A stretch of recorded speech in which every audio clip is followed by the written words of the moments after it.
सहनाववतु सहनौ भुनक्तु सह वीर्यं करवावहै तेजस्विनावधीतमस्तु मा विद्विषावहै। ॐ शान्तिः शान्तिः शान्तिः।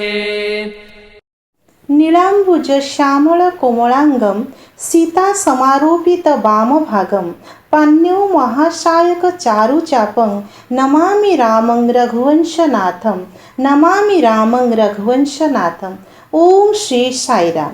परम प्रेममय आनंद स्वरूप जुगवतार भगवान बाबा जहाँक दिव्य पादपद्म तले मोर 100 कोटी प्रणाम।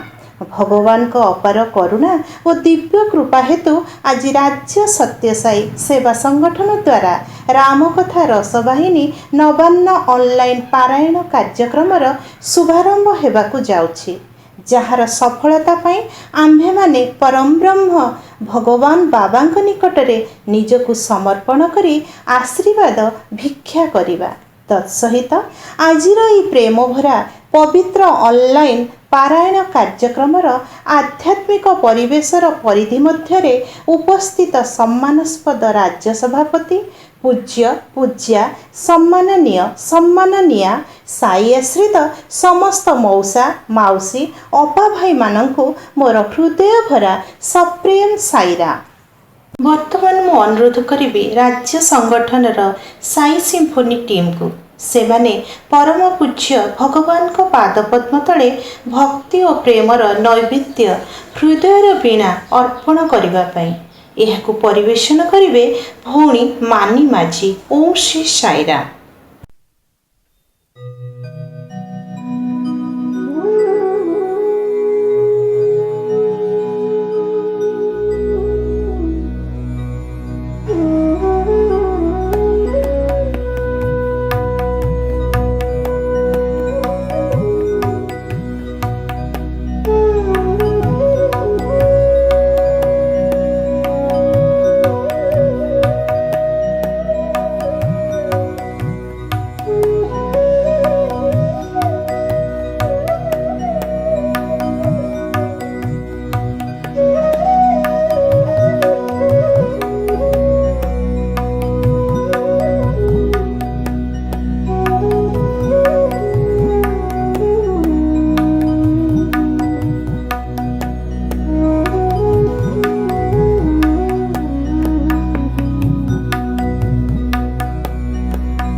सुगन्धशीतल पवनमन्द सुगन्धशीतल अवधपुरीयते सुन्दरं निकटशरजो बहत निर्मल निकटशरजो बहत निर्मल रामचन्द्र विश्वम्भरं रामचन्द्र विश्वम्भरं पवनमन्द सुगन्धशीतल पवनमन्द सुगन्धशीतल।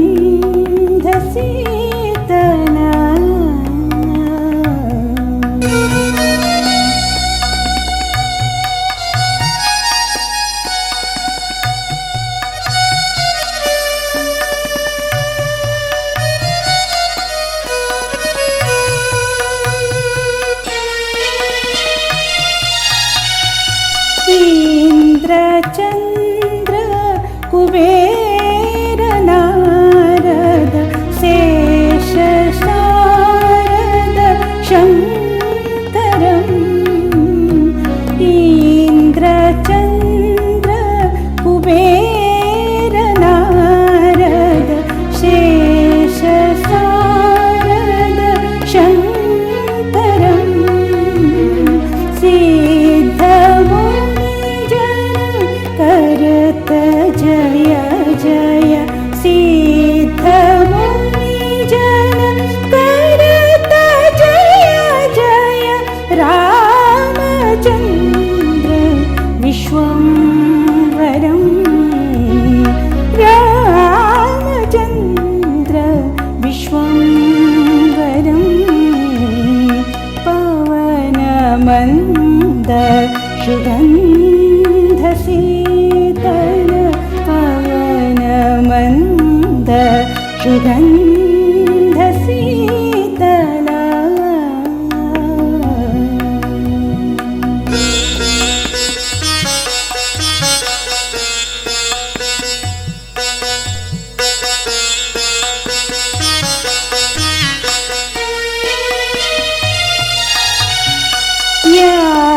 यक्षगन्धर्व करतकतक अप्सरादिक बन्दनं यक्षगन्धर्व करतकतक अप्सरादिक बन्दनं शङ्खमुनिजन करत सेवा शङ्खमुनिजन करत सेवा रामचन्द्र विश्वम्भरं रामचन्द्र विश्वम्भरं पवनमन्द सुगन्धशीतल पवनमन्द सुगन्धशीतल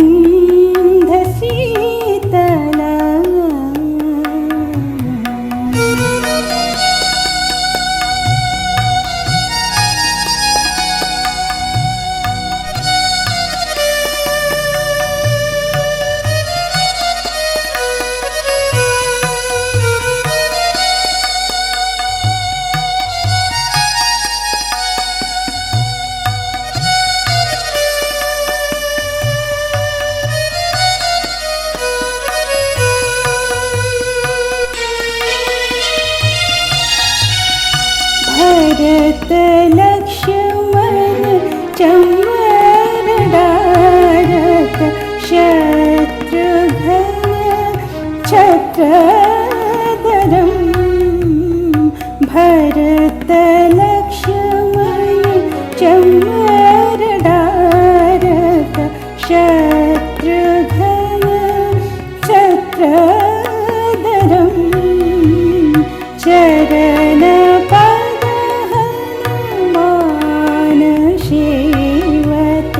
चरण पद हनुमान सेवत रामचन्द्र विश्वम्भरं रामचन्द्र विश्वम्भरं पवनमन्द सुगन्धशीतल पवनमन्द सुगन्धशीतल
रामचन्द्र विश्वम्भरं रामचन्द्र विश्वम्भरं पवनमन्द सुगन्धशीतल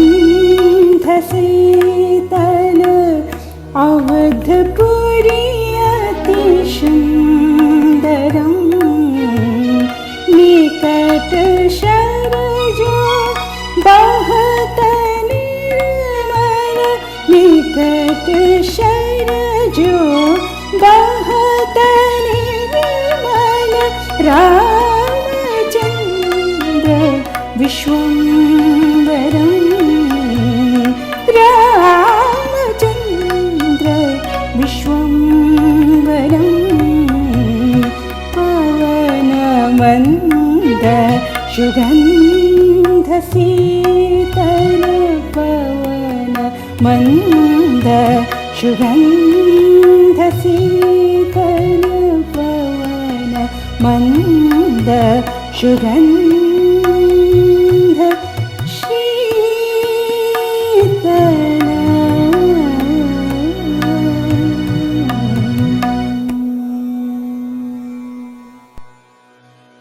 श्री साईराम साई सिम्फोनी टीम को भगवान बाबा तांकर प्रेमर डोरी रे एइभଳି बांधी रखंतु मानी भौणी को अधिक भक्ति भाव में क्रियाशील करांतु आंभर भगवान निकट रे एतिकी गुहारी भगवानकर अमाप करुणार तरंग एही कार्यक्रम माध्यम आंभ मानकु सांसारिक श्वासरुद्धतारु मुक्ति दे आध्यात्मिकतार अंतर्दृष्टिर परिसीमा को अभिवृद्धि करने सहित दिव्य शांति चिरशाश्वत प्रेमर अनुभव पाई उत्साह उद्दीपना आनीदेव।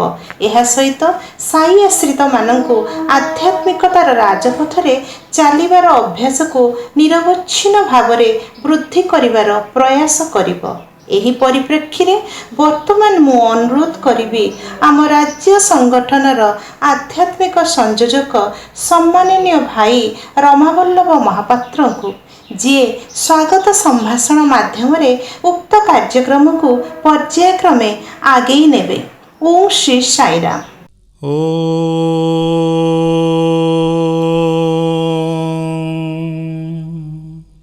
कुजन्तं राम रामेति मधुरं मधुराक्षरम् आरुह्य कविता शाखां वन्दे वाल्मीकिकोकिलम् यत्र यत्र रघुनाथकीर्तनं तत्र तत्र कृतमस्तकाञ्जलिं बाष्पवारि परिपूर्णलोचनं मारुतिं नमत राक्षसान्तकम्। परम आराध्य रघुनंदन स्वामी ए कार्यक्रम सहित सहबंधित विदग्ध शत्रुमंडली भगवान दिव्य आशीर्वाद आम समस्त जीवनर ये जो कालखंडे आम ये जो कार्यक्रम सहित सहबंधित होचे यह निश्चित भाव में आम समस्त जीवन में भगवान एक दिव्य संकल्प। विश्वर एपरी एक विपज्जनक स्थिति जितेबले जीवनर चारिपाखे हताशा निरुत्साहर मरुबाली से समय अमृतर एक सरोवर आम समस्त को आह्वान करुछि। ए कार्यक्रमर संकल्प ए कार्यक्रमर व्यवस्थापना एवं यार परिचालक स्वयं रघुनंदन पुटपर्ती षट्चक्रवर्ती आम समस्तंकर प्राणर प्रभु श्री सत्य साई आसंतु ए कार्यक्रमर प्रथम कार्य भाव निवेदनर शतकोटि सहस्र कोटि कृतांजलि तांकरी पादपद्म समर्पण करी तांको ए कार्यक्रम को स्वागत करवा। से ही कर्ता से ही भोक्ता से सब करुछंती एवं सब कराउछंती एवं ताकू उपभोग करुछंती आम समस्त हृदय कंदर बसिक निज कथा को निजे रचना करी निजे ताकू पुणी श्रवण करिवार आनंद को से आस्वादन करुछंती। ए कार्यक्रम नवदिन व्यापी परिचालित हब एवं आमे प्रार्थना करिवा प्रभु आपणकर दिव्य उपस्थिति रे कार्यक्रम को ମହିମା ମଣ୍ଡିତ କରନ୍ତୁ। ଯତ୍ର ଯତ୍ର ରଘୁନାଥ କୀର୍ତ୍ତନଂ ତତ୍ର ତତ୍ର କୃତ ମସ୍ତକାଞ୍ଜଳିଂ ବାଷ୍ପବାରି ପରିପୂର୍ଣ୍ଣ ଲୋଚନଂ ମାରୁତିଂ ନମତ ରାକ୍ଷସାନ୍ତକମ୍। ଭଗବାନଙ୍କର କଥା ଶ୍ରବଣ କରିବା ପାଇଁ ସେ ଯୁଗରୁ ସେ ସମୟରୁ ସେ ସଂକଳ୍ପବଦ୍ଧ ଏବଂ ସେ କଥା ଦେଇଛନ୍ତି ଏବଂ କଥା ନେଇଛନ୍ତି ପ୍ରଭୁଙ୍କ ଠାରୁ ଯେ ଆପଣଙ୍କ କଥା ଯେଉଁଠି ହେଉଥିବ ମୁଁ ସେଇଠି ଉପସ୍ଥିତ ରହିବି। ରଘୁନାଥଙ୍କର ଦିବ୍ୟ କଥାର ପ୍ରଥମ ଶ୍ରୋତା ଶ୍ରୀ ହନୁମାନଙ୍କୁ ସ୍ୱାଗତ କରିବି। ସେଇ ନବଦିନ ବ୍ୟାପୀ ରାମକଥା ରସବାହିନୀ ପାରାୟଣରେ ଉପସ୍ଥିତ ରହି ଏହି କାର୍ଯ୍ୟକ୍ରମର ସୁରକ୍ଷା ଶୃଙ୍ଖଳା ଏବଂ ଭାବକୁ ଅଖଣ୍ଡ ରଖିବେ। ହେ ବିଦଗ୍ଧ ଶ୍ରୋତା ମଣ୍ଡଳୀ, ଆମ ଚାରିପଟେ ଆଜି ଆମକୁ ଉଚ୍ଛନ୍ନ କରୁଥିବା ହତାଶାର ମରୁବାଲି ଏବଂ ତା ଭିତରେ ହୁଏତ ଆଜି ଏକ ନବଦିଗନ୍ତ, ଏକ ନବସୂଚନା, ଏକ ସୁଖଦ ସମ୍ବାଦ, ଏକ ଅମୃତର ମହୋଦଧି ଆମକୁ ଅପେକ୍ଷା କରିଛି। ଆସନ୍ତୁ ଏ ସରୋବରରେ ପ୍ରବେଶ କରନ୍ତୁ, ସୁଧାମୃତକୁ ଆକଣ୍ଠ ପାନ କରନ୍ତୁ, ମର୍ଯ୍ୟାଦାର ସହିତ ସନ୍ତରଣ କରନ୍ତୁ। ଏ ଦିବ୍ୟ ରାମକଥାର ଅମୃତମୟ ସାଗର ଭିତରେ ତୀର୍ଥସ୍ନାନ କରି ଜନ୍ମ ଜନ୍ମାନ୍ତରର କଳ୍ମଷତାକୁ ଧୋଇ ଦିଅନ୍ତୁ।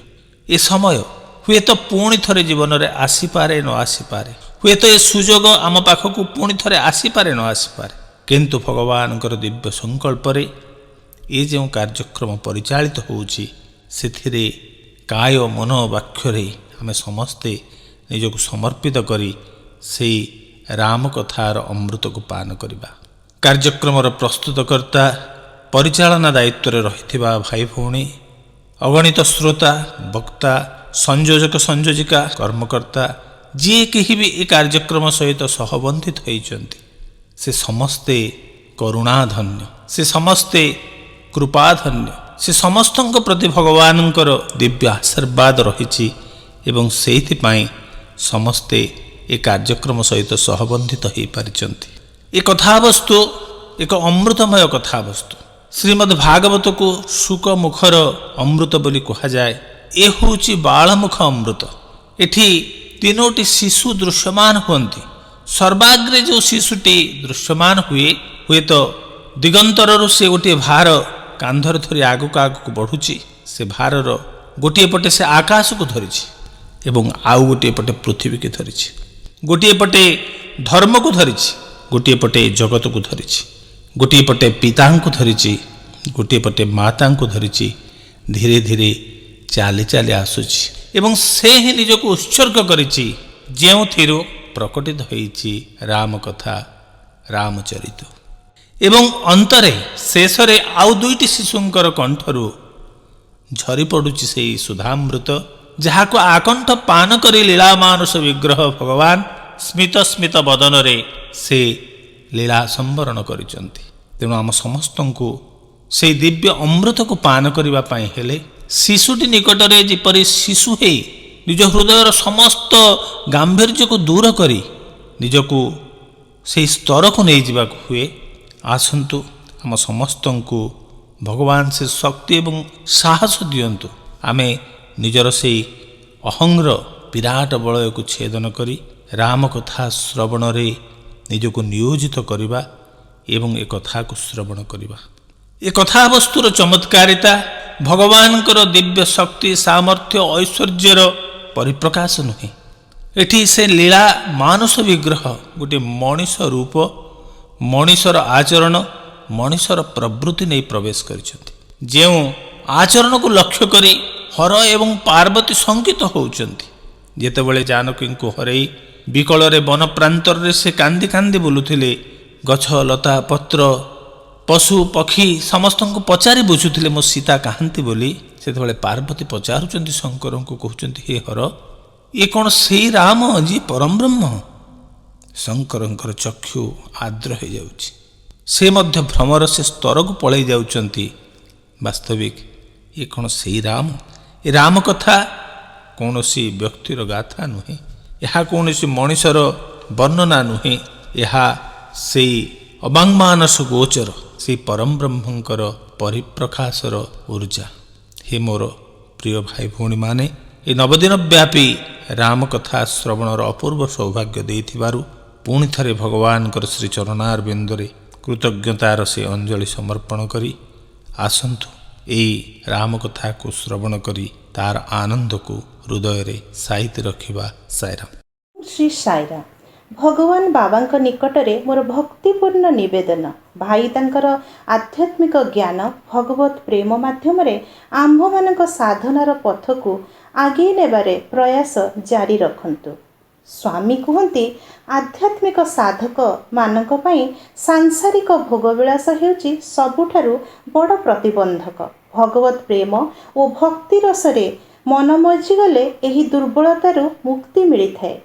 ଆମ୍ଭମାନଙ୍କ ମନରେ ଏହି ଗଭୀର ଓ ନିଗୂଢ଼ ରହସ୍ୟ ଉପରୁ ପରଦା ହଟାଇ ଆଧ୍ୟାତ୍ମିକତାର ଆନନ୍ଦ, ଅମର ପ୍ରେମ ଓ ସତ୍ୟନିଷ୍ଠ ଭାବନାର ବୀଜ ବିପଣ କରିବା ହେଉଛି ରାମକଥା ରସବାହିନୀ ପାରାୟଣର ଉଦ୍ଦେଶ୍ୟ। ବର୍ତ୍ତମାନ ଏହି ଉଦ୍ଦେଶ୍ୟକୁ ଆଧାର କରି ଆନୁଷ୍ଠାନିକ ଭାବରେ ଉଦ୍ଘାଟନୀ ଅଭିଭାଷଣ ପ୍ରଦାନ ମାଧ୍ୟମରେ ପ୍ରଥମ ଦିବସର ଅନଲାଇନ୍ ପାରାୟଣ କାର୍ଯ୍ୟକ୍ରମକୁ ଆଗେଇ ନେବାକୁ ମୁଁ ଅନୁରୋଧ କରିବି ସମ୍ମାନସ୍ପଦ ରାଜ୍ୟ ସଭାପତି ଶ୍ରୀଯୁକ୍ତ ନାରାୟଣ ପ୍ରସାଦ ସର ମହୋଦୟଙ୍କୁ। ଓಂ ଶ୍ରୀ ସାଇରାମ। ओम श्री साईराम। प्रभु श्री सत्य साई कर पदार बिंदरे मोर शत सहस्र कोटि नमन। श्री रामकथा रस बाहिनीर ये 9 दिन व्यापी पारायण सत्संग को समस्त साई आश्रित मोर गुरुजन भाई भौणी समस्त को मोर भक्तिपुत साईराम। वास्तविक राज्य संगठन तथा आध्यात्मिक विभाग द्वारा ये एक अति सुंदर प्रयास रामकथा रसवाहिनी आम पाई नुआ नुहे। अनेक दिन धरी भगवानकर ये खरस्रोता रामरसर गाथा आमे पढ़ी आसुचे एवं ता द्वारा आमे असीम आनंद मध्य लाभ करछे। यही प्रयास आमको से रामकथा रस बाहिनीर जहाँ स्वयं भगवत्कृत प्रभु साईरामंकर लेखनी रे जहाँ निश्रुत जहाँ भितरे प्रभुंकर प्रेमर रस झरी पड़ी तार से अमृतत्व को नुआकरी साउंटिबार एवं समस्त भक्त एवं आश्रित मानक पाखरे पहुँचीबार यही नुआ प्रयास विगत राज्य सम्मेलनी रे बाहिनी पारायण स्वाध्याय को आमर एक राज्य स्तरीय प्रकल्प भाव में ग्रहण करा जायतिला एवं यही वर्ष पाई आमको 3टी बाहिनीर आमे स्वाध्याय करिबा सत्संग करिबा ए सबु आमे नैथिले। सौभाग्यवशत भागवत बाहिनीर राज्य स्तरीय तथा अनेक जिला एवं जोन स्तरीय सत्संग आयोजित होईची। से भली भाव रे संदेह निवारणीर मध्य प्रत्येक गुरुवार दिन आमर साप्ताहिक ए सप्ताह सत्संग संदेह निवारणीर चली रामकथा रसवाहिनी पाई ये गोटे अति अभिनव सुंदर नुआ प्रयास। मोर विश्वास आम समस्त को ए रामकथार नूतन स्वाद एवं नूतन रसरे आमको तृप्त करिवो। प्रभु समस्त तांकर रचित बाहिनी गुड़ी को जेमिति भागवत बाहिनी प्रश्नोत्तर बाहिनी ରାମ କଥା ରସବାହିନୀ, ପ୍ରଭୁ ଏହାକୁ ରାମାୟଣ ବାହିନୀ ବି କହିପାରିଥାନ୍ତେ। କିନ୍ତୁ ପ୍ରଭୁଙ୍କର ଏ ନାମକରଣରେ ମଧ୍ୟ ବହୁତ ଯଥାର୍ଥତା ରହିଛି। ରାମ ରମ୍ୟତେ ଇତି ରାମ, ରାମ ହିଁ ଗୋଟିଏ ଆନନ୍ଦର ନିର୍ଝରିଣୀ। ଏବଂ ରାମ କଥାରେ ସବୁ ରସ ଭରି ରହିଛି। ଏଥିରେ କରୁଣାର ରସ ରହିଛି, ଏଥିରେ ମାତୃଭକ୍ତିର ରସ ରହିଛି, ଏଥିରେ ପିତୃସତ୍ୟର ରସ ରହିଛି, ଏଥିରେ ଗୁରୁ ଶିଷ୍ୟ ପରମ୍ପରାର ରସ ରହିଛି, ଏଥିରେ ଭ୍ରାତୃ ସ୍ନେହର ରସ ରହିଛି, ଏଥିରେ ସେବ୍ୟ ସେବକର ଯେଉଁ ମଧୁର ଭାବ ତାର ରସ ମଧ୍ୟ ରହିଛି, ଏଥିରେ ମୈତ୍ରୀର ରସ ରହିଛି, ଏଥିରେ ସବୁ ପ୍ରଭୁଙ୍କର ପ୍ରେମର ସବୁତକ ରସ ଏଥିରେ ଭରିକି ରହିଛି। ଆଉ ସେ ରସ ଆସ୍ୱାଦନ କରିବାରେ ଏତେ ଆନନ୍ଦ ଆସେ ଯେତେବେଳେ ସ୍ୱୟଂ ସାଇରାମ ତାଙ୍କର ସ୍ୱହସ୍ତରେ ତାଙ୍କର ଲୀଳାମାନୁଷ ବିଗ୍ରହର କଥା ଯେତେବେଳେ ତାଙ୍କ ଲେଖନୀରେ ସେ ଲେଖି ବସନ୍ତି, ତାକୁ ପଢ଼ିଲା ବେଳେ ଯେମିତି ମନେ ହୁଏ ସତେ ଯେମିତି ଆମେ ତ୍ରେତା ଯୁଗରେ ଅଛୁ, ସତେ ଯେମିତି ଏ ହେଉଛି ଦଶରଥଙ୍କ ଦରବାର, ସତେ ଯେମିତି ଏ ହେଉଛି ମାତଙ୍ଗ ଋଷିଙ୍କ ଆଶ୍ରମ। ଏଇଭଳି ଭାବରେ ଅତି ନିଚ୍ଛକ ଭାବରେ ଭଗବାନଙ୍କର ଯେଉଁ ବର୍ଣ୍ଣନା ଏବଂ ଭଗବାନଙ୍କର ରାମକଥା ରସବାହିନୀର ଲେଖନୀ ଆଜିର ମାନବ ସମାଜ ପାଇଁ ଇଏ ଏକ ଏମିତି ଆଦର୍ଶର ଦୃଷ୍ଟାନ୍ତ ଯାହା ଅନ୍ୟ କେଉଁଠି ଦେଖିବାକୁ ମିଳେ ନାହିଁ। ଭଗବାନଙ୍କର ସେ କଥା ଭିତରେ, ରାମକଥାର ରସ ଭିତରେ ଖାଲି ମର୍ଯ୍ୟାଦା ଆଉ ମର୍ଯ୍ୟାଦା ହିଁ ଭରି ରହିଛି। ଏ ଷ୍ଟୋରିରେ ଭଗବାନଙ୍କର କେହି ଖଳନାୟକ ନାହାନ୍ତି। ଭଗବାନ ପ୍ରଭୁ ରାମଚନ୍ଦ୍ର ଯେଉଁ ଆଦର୍ଶକୁ ମାନବ ସମାଜରେ ପ୍ରତିଷ୍ଠିତ କରିବା ପାଇଁ ଆସିଥିଲେ, ଧରାବତରଣ କରିଥିଲେ, ସ୍ୱୟଂ ପରମ ବ୍ରହ୍ମ ହେଲେ ମଧ୍ୟ ଏକ ସାଧାରଣ ମାନବ ଭାବରେ ସେ ସବୁ ସାମାଜିକ ଦୁଃଖ କଷ୍ଟକୁ ଅଙ୍ଗୀକାରବଦ୍ଧ କରି ସହାସ୍ୟ ବଦନରେ ସେସବୁକୁ ସ୍ୱୀକାର କରି ଏକ ସ୍ଥିତପ୍ରଜ୍ଞର ପରିଚୟ ପ୍ରଦାନ କରିଥିଲେ। ଆସନ୍ତାକାଲି ରାଜ୍ୟାଭିଷେକ ହେବ ଏବଂ ହଠାତ୍ କୁହାଗଲା ଯେ ଯିଏ ରାଜା ହେବା କଥା ତାଙ୍କୁ 14 ବର୍ଷ ବଣକୁ ଯିବାକୁ ପଡ଼ିବ।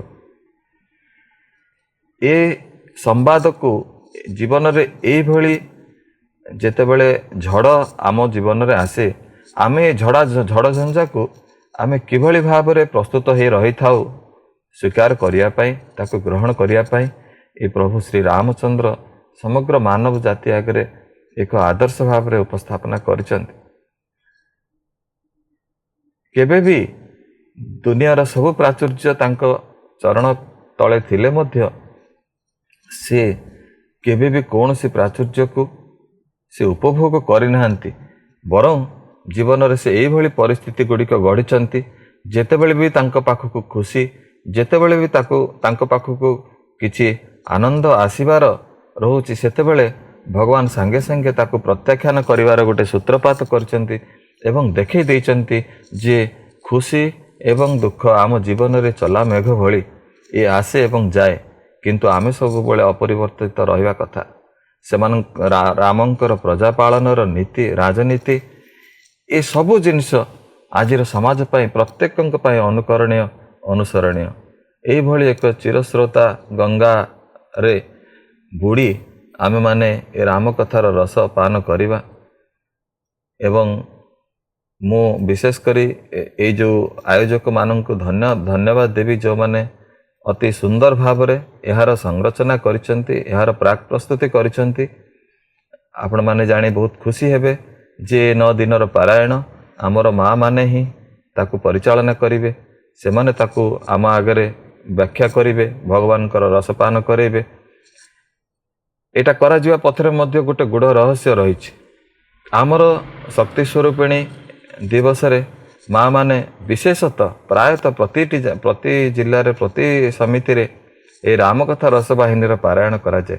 ଯେତେବେଳେ ବି ଆମର ମା ମାଉସୀ ଭଉଣୀମାନେ ଏକାଠି ହୁଅନ୍ତି, ସେମାନେ ରାମକଥା ରସବାହିନୀର ପାରାୟଣକୁ ପ୍ରାଧାନ୍ୟ ଦେଇ ଆସିଛନ୍ତି ଏବଂ ସଂଗଠନ ସେମାନଙ୍କୁ ନମସ୍କାର କରୁଛି, ସେମାନଙ୍କୁ ସମ୍ମାନ ଜଣାଉଛି। ସେମାନଙ୍କର ନିଷ୍ଠା ଏବଂ ସେମାନଙ୍କର ରାମକଥା ରସବାହିନୀରେ ଯେଉଁ ଅଜସ୍ର ରୁଚି ସେମାନେ ରଖିଛନ୍ତି, ତାଙ୍କୁ ସମ୍ମାନ ଦିଆଯାଇଛି ଏବଂ ସେମାନେ ଆମକୁ ଏ ପାରାୟଣର ରାମକଥାର ଗାଥା ଆମକୁ ଶୁଣେଇବେ।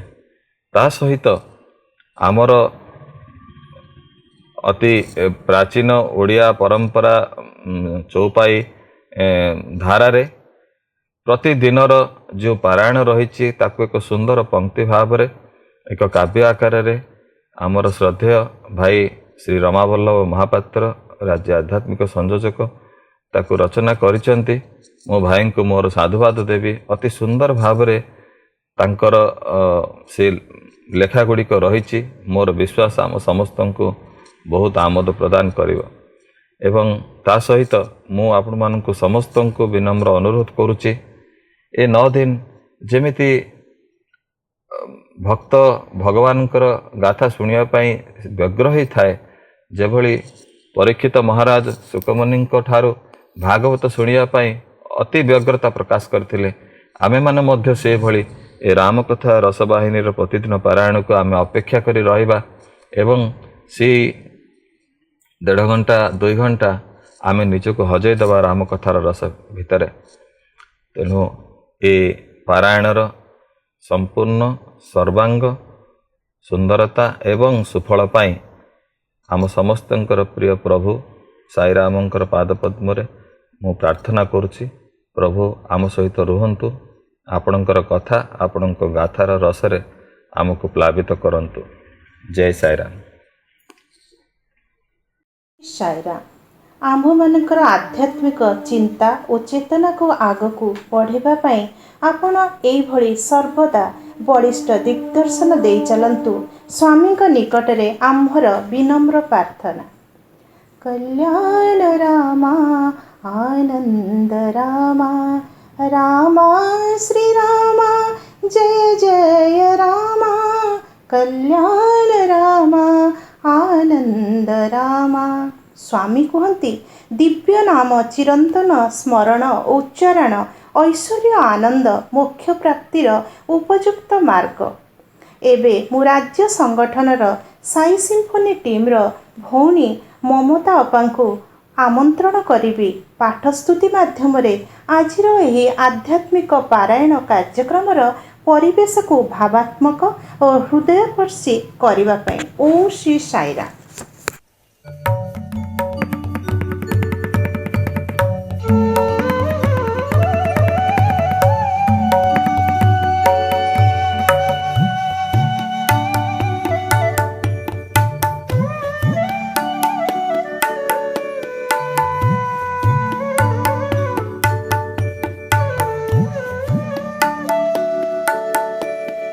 ओंकार ब्रह्ममूर्ति अवलीला आकृति घनावरण यज्ञभूता रघुनन्दन राम कौसल्या प्रिय रम्य अगम्य तत्त्वधार मूर्ति हे वैदेही सा अवधपुरे अवतरी लीलामानुष नरहरि।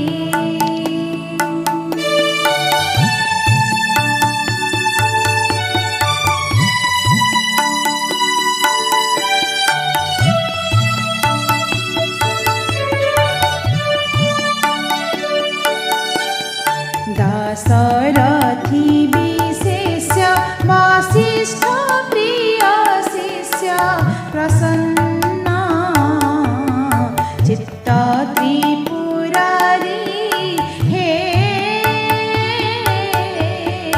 वैदेही सा अवधपुरे अवतरी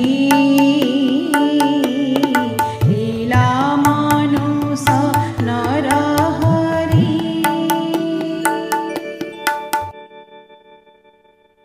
ଶ୍ରୀ ସାଇରାମ।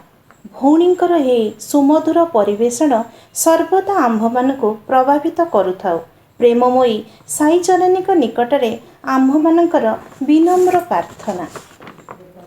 ଭକ୍ତି ଓ କରୁଣା ରସରେ ପରିପୂର୍ଣ୍ଣ ପ୍ରତ୍ୟେକ ଜନମାନସର ଆଧ୍ୟାତ୍ମିକ ପରମ ପ୍ରେମ ଓ ଆନନ୍ଦର ଉତ୍ସ ହେଉଛି ରାମାୟଣ। ପ୍ରେମବତାର ଭଗବାନ ବାବା ମହର୍ଷି ବାଲ୍ମୀକି ଏବଂ ସନ୍ଥ ତୁଳସୀ ଦାସଙ୍କ ଦ୍ୱାରା ରଚିତ ରାମାୟଣର ସାରାଂଶ ଓ ଚରିତ୍ରଗୁଡ଼ିକୁ ଅଧିକ ଜୀବନ୍ତ ଓ ମୂଲ୍ୟବୋଧ ଭିତ୍ତିକ ସ୍ପର୍ଶକାତର ଭକ୍ତି ଓ ପ୍ରେମ ରସରେ ଚିତ୍ରିତ କରି ରାମକଥା ରସବାହିନୀ ଭାବରେ ନିଜସ୍ୱ ଶୈଳୀରେ ଅତି ସରଳ ବୋଧଗମ୍ୟ ନିଖୁଣ ଭାବରେ ରଚନା କରିଛନ୍ତି।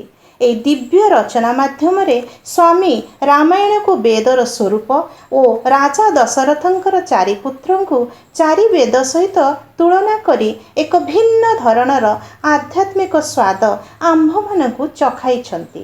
ସ୍ୱାମୀଙ୍କ ସ୍ୱରଚିତ ଏହି ଦିବ୍ୟ ରଚନା ଆମ୍ଭମାନଙ୍କ ମଧ୍ୟରେ ମିଠା ମିଠା ଅନୁଭୂତି, ଅମାୟିକ ପ୍ରେମ, ପରମ ଆନନ୍ଦ ଓ ଅଖଣ୍ଡ ଶାନ୍ତିର ସୁରଭି ଭରି ଦେଇଥାଏ।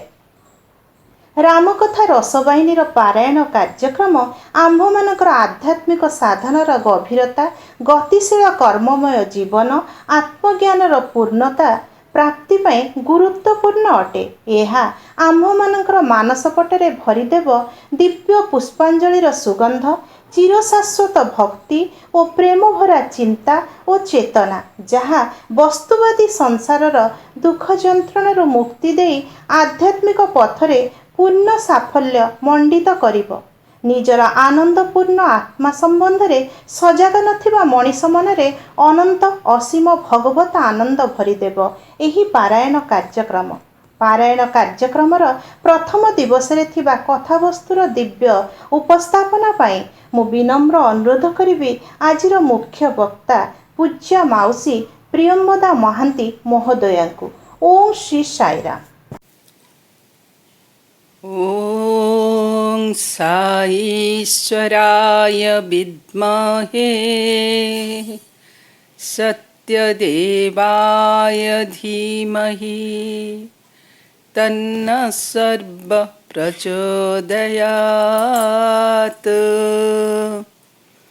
रामं लक्ष्मणं पूर्वजं रघुवरं सीतापति सुन्दरं काकुस्थं करुणाकरं गुणनिधि विप्रप्रियं धार्मिकं राजेन्द्रं सत्यसन्धं दशरथतनयं श्यामलं शान्तमूर्ति वन्दे लोकाभिराम रघुकुलतिलकं राघवं रावणारी। ओं श्री साईराम। आम समस्तंकर परम आराध्य परम प्रेममय भगवान बाबांकर चरण पद्मरे मोर शतकोटी प्रणाम। सम्मान्य राज्य सभापति श्री नारायण प्रसाद सर, श्रद्धेय राज्य आध्यात्मिक संयोजक श्री रमावल्लभ महापात्र, आज यही ऑनलाइन मोड्रे जोड़ी होइथिबा राम सुधारस पिपासु पूज्य गुरुजन वृंद, प्रिय भाई भौणी माने, यही पवित्र संध्यारे समस्तंकु मोर सप्रेम साईराम।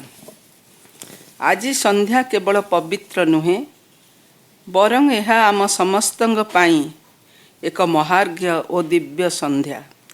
जेतेबेले कि आमे भगवानकर स्वहस्त रचित रामकथा रसवाहिनीर नवान्न पारायणर शुभारंभ मुहूर्त उपस्थित रहीचे।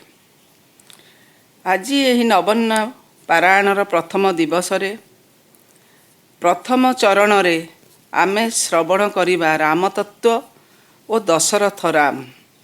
एथि सहित रही राजवंश उत्तराधिकारी विहीन चारि पुत्र और गुरु शिष्य प्रसंग। यही विस्तृत विषय को उपस्थापना करिया पाई मो भली जने अपांगतेय वक्ता पक्षरे निश्चिंत कष्टकर। जेउ रामायण को स्वयं शिव शुणाई माँ पार्वती को, त्रिकालदर्शी नारद कहिचंती वाल्मीकि को, सेही ରାମାୟଣ ବିଷୟରେ ଯାହା ଭଗବାନ କହିଛନ୍ତି ରାମକଥା ରସବାହିନୀରେ ମୁଁ ପ୍ରାର୍ଥନା କରୁଛି ତାଙ୍କରି କଥା ତାଙ୍କର ଗାଥା ବର୍ଣ୍ଣନା କରିବା ପାଇଁ ସେ ମୋତେ ଶକ୍ତି ଦିଅନ୍ତୁ, ଭାବ ଦିଅନ୍ତୁ, ଭାଷା ଦିଅନ୍ତୁ, କୃପା କରନ୍ତୁ। ରାମକଥା ରସବାହିନୀ ଏକ ସାଧାରଣ ପୁସ୍ତକ ନୁହେଁ। ଏହା ଜନ୍ମ ଜନ୍ମାନ୍ତରର କଳ୍ମଷ ନାଶନ ପାଇଁ ଏକ ଦିବ୍ୟ ମହୋଷଧି। ରାମାବତାର କାହାଣୀ ଥିବା ମହାକାବ୍ୟ ରାମାୟଣ ଗୋଟିଏ ଅତି ପବିତ୍ର ଗ୍ରନ୍ଥ। ରାମ ନାମ ଶ୍ରବଣରେ ପାପୀ ପୁଣ୍ୟବନ୍ତ ହୋଇଯାଏ। ଭଗବାନ ବାବା କହନ୍ତି ରାମ ନାମ ସର୍ବବେଦ ସାର। ରାମ କଥା କ୍ଷୀର ସମୁଦ୍ର। ଏହା ଅତି ପବିତ୍ର ରସମୟ କାହାଣୀ। ରାମାୟଣ ପରି ମହାକାବ୍ୟ ଆଜି ପର୍ଯ୍ୟନ୍ତ କୌଣସି ଦେଶରେ ବା କୌଣସି ଭାଷାରେ ଲେଖା ହୋଇନାହିଁ। ଭଗବାନ ପୁନଶ୍ଚ କହୁଛନ୍ତି ଯେ ଯେପରି ସମସ୍ତ ଜଳାଧାରର ଆଧାର ହେଉଛି ସମୁଦ୍ର, ସେହିପରି ସମସ୍ତ ପ୍ରାଣୀଙ୍କର ମୂଳାଧାର ହେଉଛି ରାମ। ଜଳବିହୀନ ସମୁଦ୍ରର ଅସ୍ତିତ୍ୱ ଯେପରି ଅସତ୍ୟ ଓ ଅସମ୍ଭବ, ରାମ ବିହୀନ ପ୍ରାଣୀ ସେଭଳି ଅସତ୍ୟ ଓ ଅସମ୍ଭବ। ଏଣୁ ସୁନୀଳ ସାଗର ଓ ସର୍ବଶକ୍ତିମାନ ଈଶ୍ୱରଙ୍କ ମଧ୍ୟରେ ସାମଞ୍ଜସ୍ୟ ଅନେକ। ଆଦିକବି ବାଲ୍ମୀକି ରାମାୟଣର ପ୍ରତ୍ୟେକ ଖଣ୍ଡକୁ କାଣ୍ଡ ବୋଲି ଅଭିହିତ କରିଛନ୍ତି। ତାଙ୍କ ରଚିତ ବାଲ୍ମୀକି ରାମାୟଣରେ 6ଟି ମାତ୍ର କାଣ୍ଡ ଅଛି। ସେଗୁଡ଼ିକ ହେଲା ଆଦ୍ୟକାଣ୍ଡ, ଅଯୋଧ୍ୟାକାଣ୍ଡ, ଅରଣ୍ୟକାଣ୍ଡ, କିଷ୍କିନ୍ଧାକାଣ୍ଡ, ସୁନ୍ଦରାକାଣ୍ଡ ଏବଂ ଲଙ୍କାକାଣ୍ଡ। ଉତ୍ତରାକାଣ୍ଡ ପଛରେ ଅନେକ ରାମାୟଣରେ ଯୋଡ଼ା ଯାଇଛି ଏବଂ ଏଇଭଳି ଭାବରେ ରାମାୟଣ ସପ୍ତକାଣ୍ଡ ଭାବରେ ଆଦୃତ ଲାଭ କରିଛି। କାଣ୍ଡ ଆଖୁଦଣ୍ଡକୁ ମଧ୍ୟ ବୁଝାଇଥାଏ। ଭଗବାନ କହନ୍ତି ଆଖୁଦଣ୍ଡ ଯେତେ ବଙ୍କା ଟଙ୍କା ହେଲେ ମଧ୍ୟ ତୁମେ ଯେଉଁଠି ଦାନ୍ତ ଲଗାଇବ ସେଇଠୁ ଝରିବ ମଧୁର ରସ। ସେହିପରି ରାମ କଥା ରସ ରାମାୟଣର ବହୁ ଅଙ୍କା ବଙ୍କା ଝରଣା ପରି ମୁକ୍ତ ଭାବରେ ବହିଯାଇଛି। ତଥାପି ପ୍ରତ୍ୟେକ ବିନ୍ଦୁରେ ଭରି ରହିଛି କରୁଣାର ଦିବ୍ୟ ରସ। ଏହି ରାମକଥାର ରସମୟୀ ଝରଣାର ଝର ଅନେକ ଦୁଃଖ, ଭୟ, ବିସ୍ମୟ, ଆତଙ୍କ, ହତାଶା, ପ୍ରେମ ଓ ତର୍କ ବିତର୍କର ଅନେକ ପଥରେ ଘୂରି ଘୂରି ବହିଯାଇଛି। ମାତ୍ର ଏହାର ମୂଳ ସ୍ରୋତ ହେଲା ଧର୍ମ ଏବଂ କରୁଣା। ଭଗବାନ କହନ୍ତି ରାମଝର କରୁଣା ରସ, ଲକ୍ଷ୍ମଣଝର ଭକ୍ତି ରସ। ତେଣୁ କରୁଣା ଓ ଭକ୍ତି ରାମାୟଣର ଦୁଇ ପ୍ରଧାନ ରସ। ରାମ ମହିମା ଏବଂ ରାମ ଗୌରବର ବାହକ। ଏହି ରସ ଲାଭ କରିବା ହିଁ ଆମ ସାଧନାର ଲକ୍ଷ୍ୟ। ଭଗବାନଙ୍କ ଭାଷାରେ ସାଧନା ହେଉଛି ମଣିଷ ଜୀବନର ପରିପୂର୍ଣ୍ଣତାର ଅର୍ଦ୍ଧେକ କାହାଣୀ। ଆମର ଅର୍ଦ୍ଧେକ ହେଲା ଈଶ୍ୱର କୃପା। ଆପଣାର ଉଦ୍ୟମ ସହ ଈଶ୍ୱର କୃପା ମିଶାଇ ନିଜ ଜୀବନର ପରିପୂର୍ଣ୍ଣତା ଆଣିବାକୁ ପଡ଼ିବ। ଏହି ସମ୍ପୂର୍ଣ୍ଣତା ମନୁଷ୍ୟକୁ ଦୈତ୍ୟ ରୂପୀ ମହାସାଗର ପାରି କରାଇ ବିଶ୍ୱମୟ ଏକ ପରମ ବ୍ରହ୍ମ ମହୋଦଧିର ତଟରେ ପହଞ୍ଚାଇ ଦେବ। ରାମାୟଣ ମହାକାବ୍ୟର ଛତ୍ରେ ଛତ୍ରେ ମହାନାୟକ ଶ୍ରୀରାମଚନ୍ଦ୍ରଙ୍କର ମହାନ ଆଦର୍ଶ ବର୍ଣ୍ଣିତ। ଭଗବାନ କହନ୍ତି ଏହା ଏକ ବ୍ୟକ୍ତିର ଜୀବନ ଚରିତ ନୁହେଁ, ଏହା ଅବତାରଙ୍କର ଆଗମନର ବାର୍ତ୍ତା ଓ ତାଙ୍କ ଦିବ୍ୟ କର୍ମଗୁଡ଼ିକର ଆଲେଖ୍ୟ ଭାବେ ବୁଝିବାକୁ ପଡ଼ିବ। ଅବତାର ମନୁଷ୍ୟ ରୂପରେ ଦେହ ଧାରଣ କରି ମନୁଷ୍ୟ ଭଳି କର୍ମ ସାଧନ କରୁଥିଲେ ମଧ୍ୟ ସେହି କର୍ମଗୁଡ଼ିକ ଅସାଧାରଣ ଭାବରେ ତାତ୍ପର୍ଯ୍ୟପୂର୍ଣ୍ଣ ଓ ରହସ୍ୟମୟ। ସୂର୍ଯ୍ୟ ବଂଶଜ ରଘୁକୁଳ ତିଳକ, କୌଶଲ୍ୟାନନ୍ଦନ, ଅଯୋଧ୍ୟା ସିଂହାସନ ଅଳଙ୍କୃତ କରିଥିବା ଜଣେ ଅମିତ ପରାକ୍ରମଶାଳୀ ନରପତି ଭାବେ ମନେ କର ନାହିଁ। ରାମଙ୍କର ଏସବୁ ସମ୍ବନ୍ଧ କେବଳ ଆକସ୍ମିକ ଓ ଗୌଣ।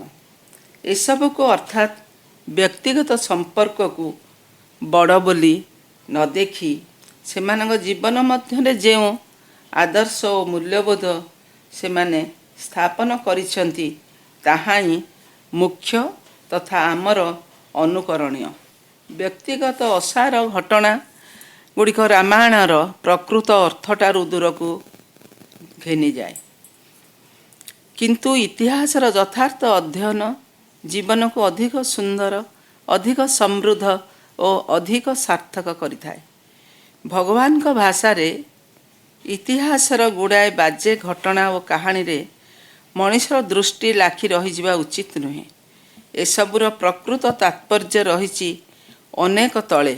ଅନ୍ତସଲୀଳା ଫଲ୍ଗୁ ପରି ଭକ୍ତି ଓ ଶ୍ରଦ୍ଧାର ଚଷମା ପରିଧାନ କର, ତେବେ ତୁମ ଆଖି ଆଗରେ ଭାସି ଉଠିବ ମୋକ୍ଷଦାୟୀ ପରମ ପ୍ରଶାନ୍ତି, ଶୁଦ୍ଧ ଜ୍ଞାନର ପୁଣ୍ୟ ଆଭା। ରାମାୟଣର ଅନ୍ତର୍ନିହିତ ରସ ହିଁ ରାମତତ୍ତ୍ୱ। ସେହି ମକରନ୍ଦ ପାନ କରିବାକୁ ହେଲେ ଆମେ ରାମାୟଣର ଅସାର କଥାକୁ ଫୋପାଡ଼ି ଦେଇ ତାର ଅସଲ ସାର ଜିନିଷ ଗ୍ରହଣ କରିବାକୁ ହେବ। ଉଦାହରଣ ସ୍ୱରୂପ, ଗୋଟିଏ ପକ୍ୱ ଆମ୍ବକୁ ଆମେ ଖାଇଲା ବେଳେ ତାର ମିଷ୍ଟ ରସଟି ଖାଇ ଆମ୍ବ ଚୋପା ଓ ଟାକୁଆକୁ ଫୋପାଡ଼ି ଦେଇଥାଉ। ସେହିଭଳି ରାମାୟଣ କଥାରେ ଆମେ ଅନେକ ଚରିତ୍ର ଦେଖିବାକୁ ପାଉ ଯାହାକି ଅସାର ଓ ସ୍ୱାଦହୀନ। ଭଗବାନ କହନ୍ତି, ରାମାୟଣ ନାମଧାରୀ ରାମଫଳର ଚୋପା ହେଲା ଅସୁର ଓ ରାକ୍ଷସମାନଙ୍କ କଥା। ଏମାନଙ୍କର ସ୍ୱଭାବ ଓ କୁକର୍ମ ଗୁଡ଼ିକ ହଜମ ନହେବା ମଞ୍ଜି ଅର୍ଥାତ୍ ଟାକୁଆ। କାମନା, ବାସନା ଓ ସାଂସାରିକ ଅନ୍ୟାନ୍ୟ ବର୍ଣ୍ଣନା ଗୁଡ଼ିକ ଅସ୍ୱାଦ ଖଦା ସ୍ୱରୂପ। ଏସବୁ ଭିତରର ଅପୂର୍ବ ଅନନ୍ୟ ଅମୃତମୟ ରସକୁ ସଯତ୍ନେ ଆବୃତ କରି ରଖିଥାଏ। ତେଣୁ ଯେଉଁମାନେ ରାମାୟଣ ରୂପୀ ପକ୍ୱ ଫଳଟିର ମଧୁର ରସ ଆସ୍ୱାଦନ ପିପାସୀ, ସେମାନେ ଚରିତ୍ର ଓ ତତ୍ସଂଲଗ୍ନ ପରିବେଶର ପ୍ରକୃତ ଅର୍ଥ ଓ ତାତ୍ପର୍ଯ୍ୟ ହୃଦୟଙ୍ଗମ କରିବା ବିଧେୟ। ଏଥିସହିତ ଏହି ଚରିତ୍ରମାନଙ୍କୁ ଆବୃତ କରି ରଖିଥିବା କାହାଣୀ, ଉପକାହାଣୀ ଗୁଡ଼ିକ ଗୌଣ ମନେକରି ଉପେକ୍ଷା କରିବା ଦରକାର।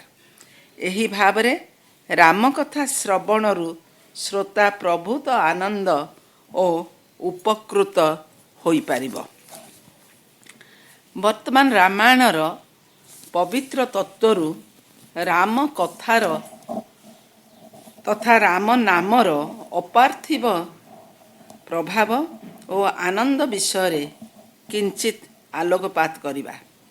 ବାବା କହିଛନ୍ତି, ରାମାୟଣ ଯେଉଁ ରାମ ନାମର ମହିମା ଗାନ କରେ, ସେହି ନାମର ଶ୍ରବଣରେ ସମସ୍ତ ପାପ ଧୋଇ ହୋଇଯାଏ।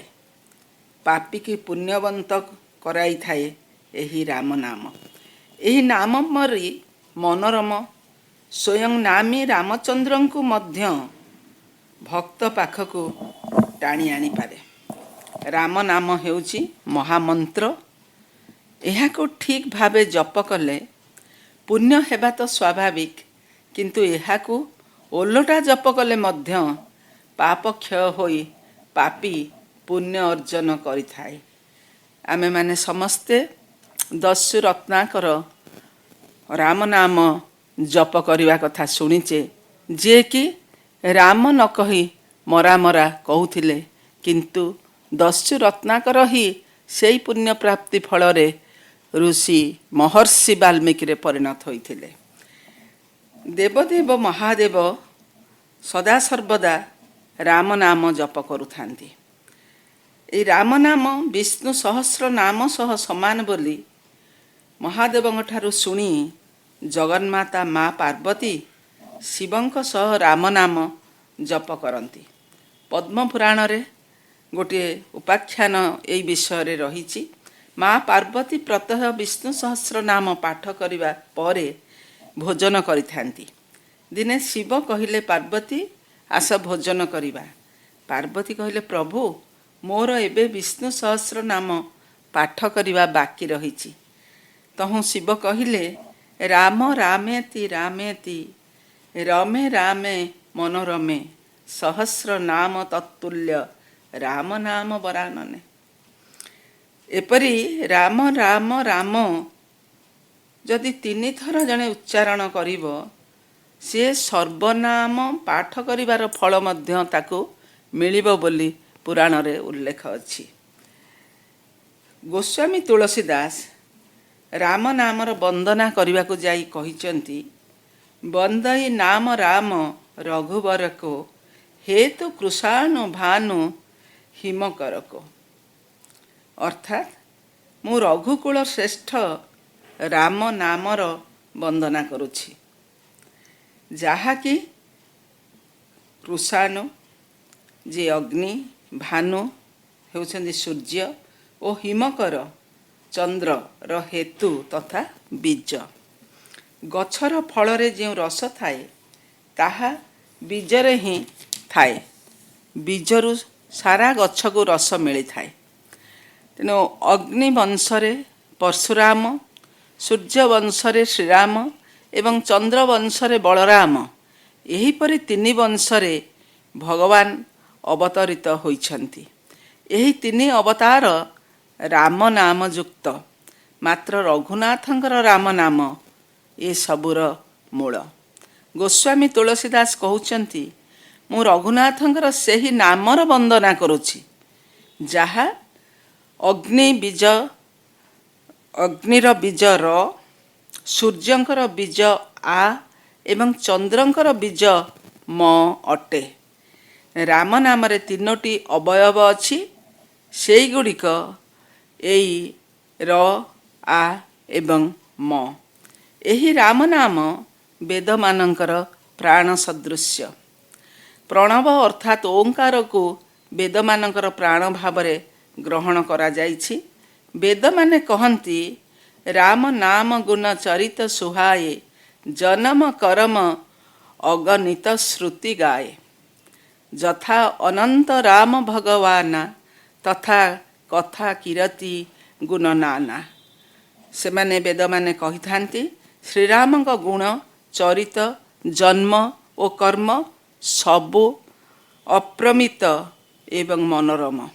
ରାମ ନାମରେ ସର୍ବନାମର ମହିମା ରହିଛି। ଭଗବାନ ବାବା ରାମ ନାମକୁ ସର୍ବବେଦ ସାର ବୋଲି ଯେଉଁ କହିଛନ୍ତି, ତାହା ପ୍ରକୃତରେ ଭବସାଗରକୁ ପାର କରାଇଥାଏ। ଏହି ରାମ ନାମ ଯେଉଁମାନେ ବାହ୍ୟ ଓ ଅଭ୍ୟନ୍ତରର ଉଭୟକୁ ଉଜ୍ଜଳ ତଥା ଆଲୋକିତ କରିବାକୁ ଚାହାନ୍ତି, ସେମାନେ ରାମ ନାମ ରୂପୀ ମଣିଦୀପକୁ ଜିହ୍ୱା ରୂପୀ ଦ୍ୱାରବନ୍ଧ ଉପରେ ରଖନ୍ତୁ। ଏପରି କଲେ ନାମ ମହାପ୍ରଭୁ ବାହାରେ ସାକ୍ଷାତ ଧନୁର୍ଧାରୀ ସଗୁଣ ଭଗବାନଙ୍କର ଦର୍ଶନ କରାଇଦେବେ ଏବଂ ଭିତରେ ପରମାତ୍ମା ତତ୍ଵର ତଥା ନିଜ ସ୍ୱରୂପର ବୋଧ କରାଇଦେବେ। ଏହିଭଳି ବାହ୍ୟ ଓ ଅଭ୍ୟନ୍ତର ଉଭୟକୁ ନାମ ମହାପ୍ରଭୁ ଉଜ୍ଜଳ କରିଦିଅନ୍ତି। ରାମ ନାମ ମନି ଦୀପ ଧରୁ ଜିହ ଦେହରା ଦ୍ୱାର ତୁଳସୀ ଭିତର ବାହେ ରହୁ ଯୋ ଯାହସି ଉଜିଆର। ସେଇ ରାମ ନାମ ଯିଏକି ଆଲୋକ ସ୍ୱରୂପ ରାମ କୁହାଯାଇଛି, ତାର ନାମରେ ହୃଦୟ ପବିତ୍ର ହେଇଯାଏ, ଅଜ୍ଞାନର ଅନ୍ଧକାର ଦୂରୀଭୂତ ହେଇଯାଏ। ମହର୍ଷି ବାଲ୍ମୀକି ରାମାୟଣର ପ୍ରଥମ ରଚୟିତା, ତେଣୁ ସେ ଆଦି କବି ଭାବରେ ମାନ୍ୟ ପାଇଛନ୍ତି। ଏହା ଭିତରେ ହଜାର ହଜାର ବର୍ଷ ଅତିକ୍ରାନ୍ତ ହୋଇଛି, କିନ୍ତୁ ରାମାୟଣ ବା ରାମ କଥା ସେହିଭଳି ନିତ୍ୟ ନୂତନ ହୋଇ ରହିଛି। ତାର ଏକମାତ୍ର କାରଣ ରାମାୟଣରେ ଭରପୁର ହୋଇ ରହିଥିବା ମୂଲ୍ୟବୋଧ, ଯାହା ଜନମାନସରେ ଏବେ ମଧ୍ୟ ଉଦ୍ଭାସିତ ହୋଇ ରହିଥିବ ମଧ୍ୟ। ମର୍ଯ୍ୟାଦା ପୁରୁଷୋତ୍ତମ ରାମ ନିଜେ ଧର୍ମର ମୂର୍ତ୍ତିବନ୍ତ ପ୍ରତୀକ। ରାମ ବିଗ୍ରହବାନ ଧର୍ମ। ସେ ସତ୍ୟସନ୍ଧ, ସ୍ୱଧର୍ମ ପାଳନ କରିବାରେ ଅଦ୍ୱିତୀୟ। ରାମ ଅବତାରର ବିଶେଷତ୍ୱ ହେଲା ରାମ ଜଣେ ଆଦର୍ଶ ପୁରୁଷ ଭାବେ ତାଙ୍କର ସମସ୍ତ କାର୍ଯ୍ୟ ଓ ଦାୟିତ୍ୱ ସମ୍ପାଦନା କରିଛନ୍ତି।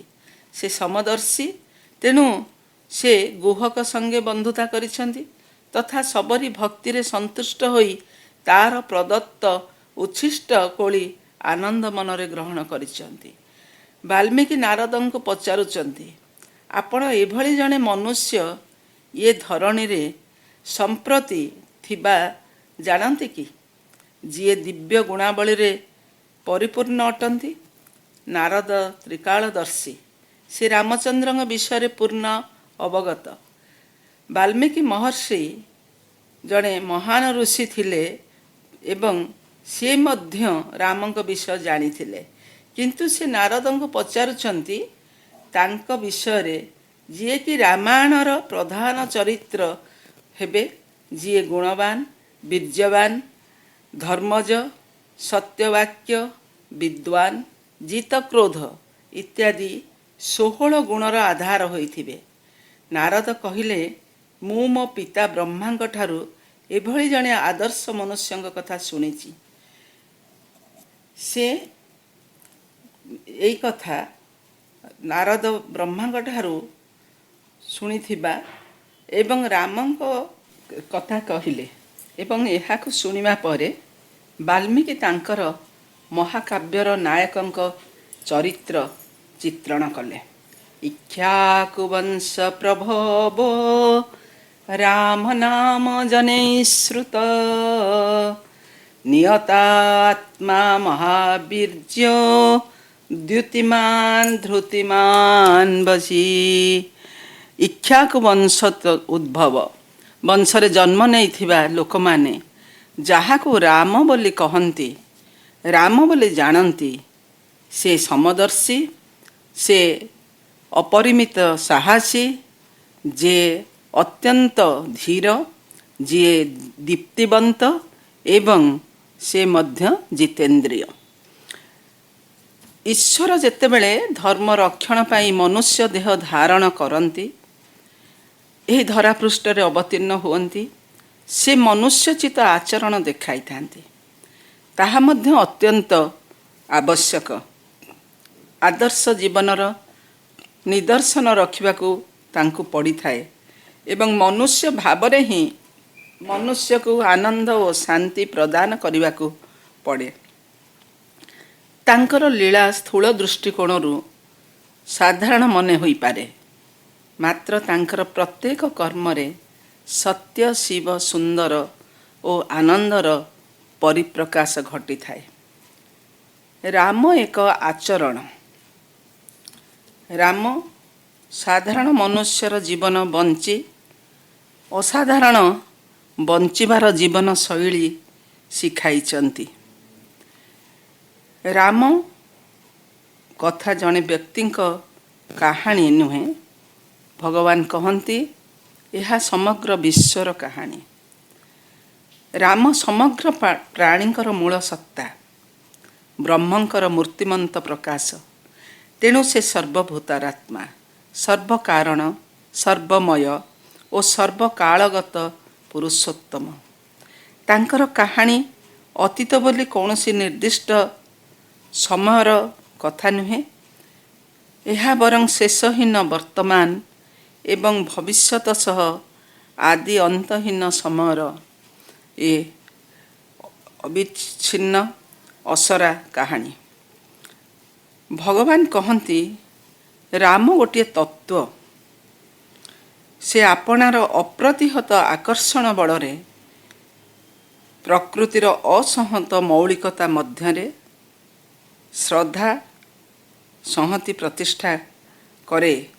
ସୃଷ୍ଟିର ପ୍ରତ୍ୟେକ ବସ୍ତୁ ମଧ୍ୟରେ ଥିବା ଏହି ପାରସ୍ପରିକ ଶ୍ରଦ୍ଧାର ଆକର୍ଷଣ ହିଁ ରାମ ତତ୍ତ୍ୱ ଏବଂ ଏହି ରାମାକର୍ଷଣ ବିଶ୍ୱ ଜୀବନର କାରଣ ଓ କର୍ମ ତତ୍ପରତାର ପ୍ରବର୍ତ୍ତକ। ତେଣୁ କୁହାଯାଏ, ରାମ ନାହାନ୍ତି ତ ଜଗତର ନାମ ସୁଦ୍ଧା ନାହିଁ। ରାମତତ୍ତ୍ୱ ସତ୍ୟ, ଧର୍ମ, ପ୍ରେମ ଓ ଶାନ୍ତିର ଅପ୍ରତିହତ ମନ୍ଦାକିନୀ ଧାରା। ରାମତତ୍ତ୍ୱ ଆଲୋଚନା ପରେ ଯେଉଁ ପ୍ରସଙ୍ଗ ଗୁଡ଼ିକ ଆଜିର କଥାରେ ଅନ୍ତର୍ଭୁକ୍ତ, ସେ ମଧ୍ୟରେ ପ୍ରଥମେ ଆସେ ରାଜବଂଶ।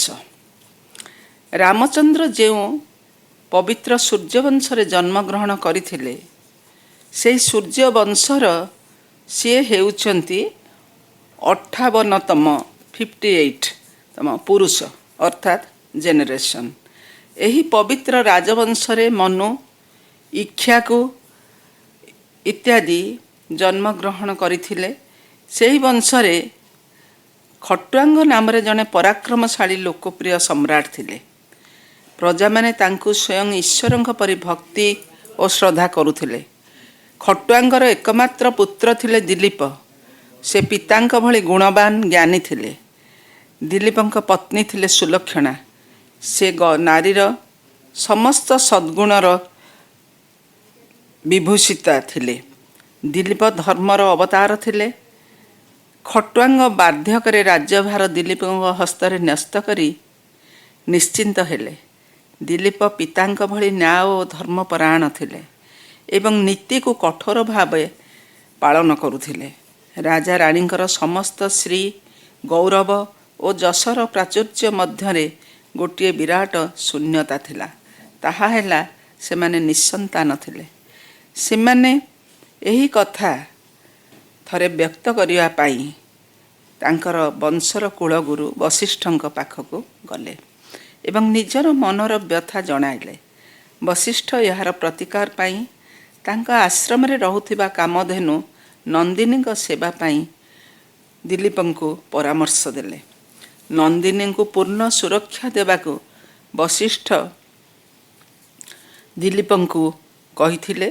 ରାଜା ଦିଲୀପ ତଦନୁଯାୟୀ ଶାସ୍ତ୍ର ବିଧି ମତେ କାମଧେନୁଙ୍କ ସେବା କରିବାରେ ମନପ୍ରାଣ ଢାଳିଦେଲେ। ଥରେ ନନ୍ଦିନୀ ବନରେ ବୁଲିଲା ବେଳେ ଗୋଟିଏ ବିରାଟକାୟ ସିଂହ ନନ୍ଦିନୀଙ୍କୁ ଆକ୍ରମଣ କରିବାକୁ ବସିଲା। ଦିଲୀପ ନିଜର ସମସ୍ତ ଶକ୍ତି ସାମର୍ଥ୍ୟ ପ୍ରୟୋଗ କଲେ ମଧ୍ୟ ବ୍ୟର୍ଥ କାମ ହେଲେ। ସେ ନନ୍ଦିନୀଙ୍କ ପରିବର୍ତ୍ତେ ନିଜକୁ ସିଂହର ଖାଦ୍ୟ ଭାବେ ଅର୍ପଣ କଲେ। ସିଂହ ଦିଲୀପଙ୍କର ଏଭଳି ଆତ୍ମତ୍ୟାଗ ମନୋବୃତ୍ତି ଦେଖି ଉଭୟ ନନ୍ଦିନୀ ଓ ଦିଲୀପଙ୍କୁ ଛାଡ଼ି ଜଙ୍ଗଲ ଭିତରକୁ ଚାଲିଗଲା। ନନ୍ଦିନୀ ସିଂହ କବଳରୁ ମୁକ୍ତ ହେଲେ। ଏହାର ପ୍ରତିଦାନ ସ୍ୱରୂପ ନନ୍ଦିନୀ ତାଙ୍କୁ ଆଶୀର୍ବାଦ ପ୍ରଦାନ କରି କହିଲେ, ରାଜା, ମୁଁ ତୁମକୁ ଆଶୀର୍ବାଦ ପ୍ରଦାନ କରୁଛି ଯେ ତୁମେ ଏପରି ଏକ ପୁତ୍ର ସନ୍ତାନ ଲାଭ କରିବ ଯିଏ ବିଶ୍ୱବିଜୟୀ ଓ ଧର୍ମ ରକ୍ଷକ ଭାବେ ଖ୍ୟାତି ଲାଭ କରିବ। କେବଳ ସେତିକି ନୁହେଁ, ସେ ଇକ୍ଷ୍ୱାକୁ ବଂଶକୁ ଅକ୍ଷୁର୍ଣ୍ଣ ରଖିବ ଏବଂ ଏହି ବଂଶରେ ସ୍ୱୟଂ ନାରାୟଣ ଦିନେ ଅବତାର ଗ୍ରହଣ କରିବେ।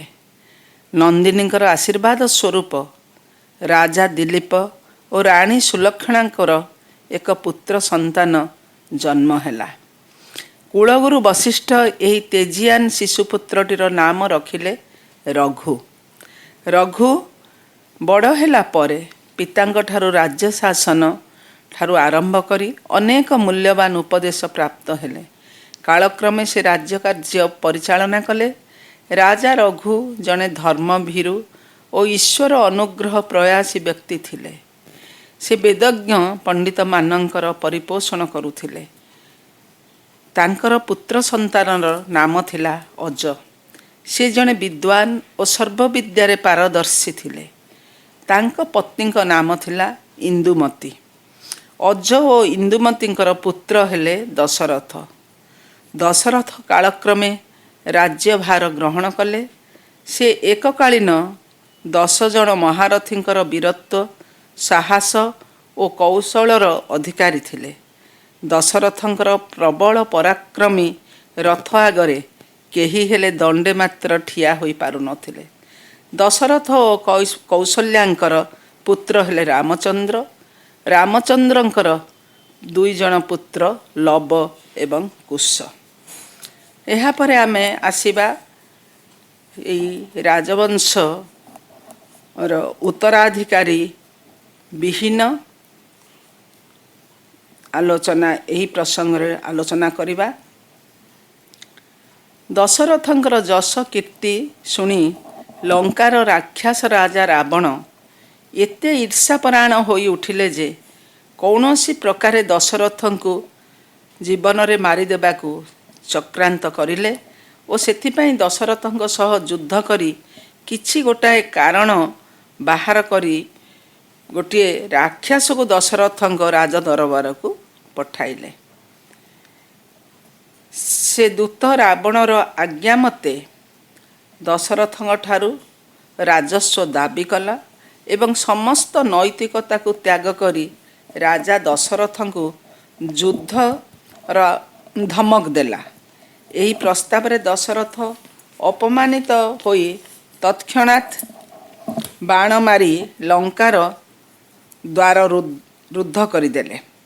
ରାବଣର ଶତ ଚେଷ୍ଟା ସତ୍ତ୍ୱେ ଦ୍ୱାର ଖୋଲିଲା ନାହିଁ। ରାବଣ କ୍ଷୁବ୍ଧ ଓ ଅପମାନିତ ହେଲା ପରେ କବାଟ ମନକୁ ମନ ଖୋଲିଗଲା। ରାବଣ କିନ୍ତୁ ଏ ଅପମାନର ପ୍ରତିଶୋଧ ନେବା ପାଇଁ ମନେ ମନେ ପ୍ରତିଜ୍ଞା କଲେ। ଏହାପରେ ସେ ବନକୁ ଯାଇ କଠୋର ତପସ୍ୟାରେ ମଗ୍ନ ରହିଲେ। ସେ ତପସ୍ୟା ଏତେ କଠୋର ଥିଲା ଯେ ଏହା ସୃଷ୍ଟିକର୍ତ୍ତା ବ୍ରହ୍ମାଙ୍କୁ ରାବଣ ସମ୍ମୁଖରେ ଉପସ୍ଥିତ ହୋଇ ବର ପ୍ରଦାନ କରିବାକୁ ବାଧ୍ୟ କଲା। ରାବଣ ପ୍ରତିଶୋଧ ନେବା ପାଇଁ ବର ମାଗିଲେ ଯେ ପ୍ରଭୁ ଦଶରଥଙ୍କର ଯେଭଳି କୌଣସି ସନ୍ତାନ ଜାତ ହେବେ ନାହିଁ। ବ୍ରହ୍ମା ତଥାସ୍ତୁ କହି ସେଠାରୁ ଅନ୍ତର୍ହିତ ହେଲେ। ରାବଣ ରାଜପ୍ରସାଦ ଫେରିଲେ, କିନ୍ତୁ ତାଙ୍କ ମୁଣ୍ଡରେ କୁଚକ୍ରାନ୍ତ ହିଁ କେବଳ ଖେଳି ବୁଲିଲା। ସେ ଭାବିଲେ ଦଶରଥଙ୍କର ବିବାହ କିପରି ନିଷ୍ଫଳ ହେବ, ତେଣୁ ସେ ତାଙ୍କର ଅସୁର ବିଦ୍ୟା ପ୍ରୟୋଗ କରି ଜାଣିପାରିଲେ ଯେ କୋଶଳ ଦେଶର କନ୍ୟା କୌଶଲ୍ୟାଙ୍କ ସହିତ ଦଶରଥଙ୍କର ବିବାହ ହେବା ଠିକ୍ ହୋଇଯାଇଛି। ସେ ଏତେ ହିଂସାପରାୟଣ ଥିଲେ ଯାହାଫଳରେ ସେ ଠିକ୍ କଲେ ଯେପରି ହେଉ କୌଶଲ୍ୟାଙ୍କୁ ହତ୍ୟା କରିବେ। ସେ କୌଶଲ୍ୟାଙ୍କୁ ଅପହରଣ କରି ଆଣିଲେ ଏବଂ ତାଙ୍କୁ ଏକ ବଡ଼ ବାକ୍ସରେ ପୁରାଇ ସମୁଦ୍ରରେ ଭସାଇ ଦେଲେ। ଏହି ପେଟିଟି ଭାସି ଭାସି ଏକ ରମଣୀୟ ସ୍ଥାନରେ ଲାଗିଲା।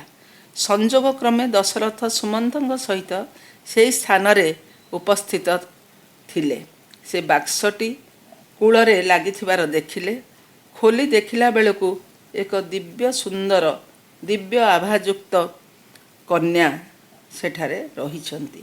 ସୁମନ୍ତ ଝିଅଟିକୁ ପେଟି ଭିତରେ କେମିତି ରହିଲା ପ୍ରଶ୍ନ କରନ୍ତେ ସୁମନ୍ତଙ୍କ ଆଗରେ ଝିଅଟି ସମସ୍ତ ବୃତ୍ତାନ୍ତ କହିଲା। ଏହାପରେ ସୁମନ୍ତ ଓ ଦଶରଥ ଏହି ଝିଅଟି ସହ କୋଶଳ ଯାତ୍ରା କଲେ। ରାଜା ସମସ୍ତ ଘଟଣା ସତ୍ୟ ବୋଲି ଜାଣିବା ପରେ ଦଶରଥଙ୍କ ସହିତ କୌଶଲ୍ୟାଙ୍କର ବିବାହ ସମାପନ କଲେ ଓ ସମସ୍ତେ ଅଯୋଧ୍ୟା ଫେରିଲେ।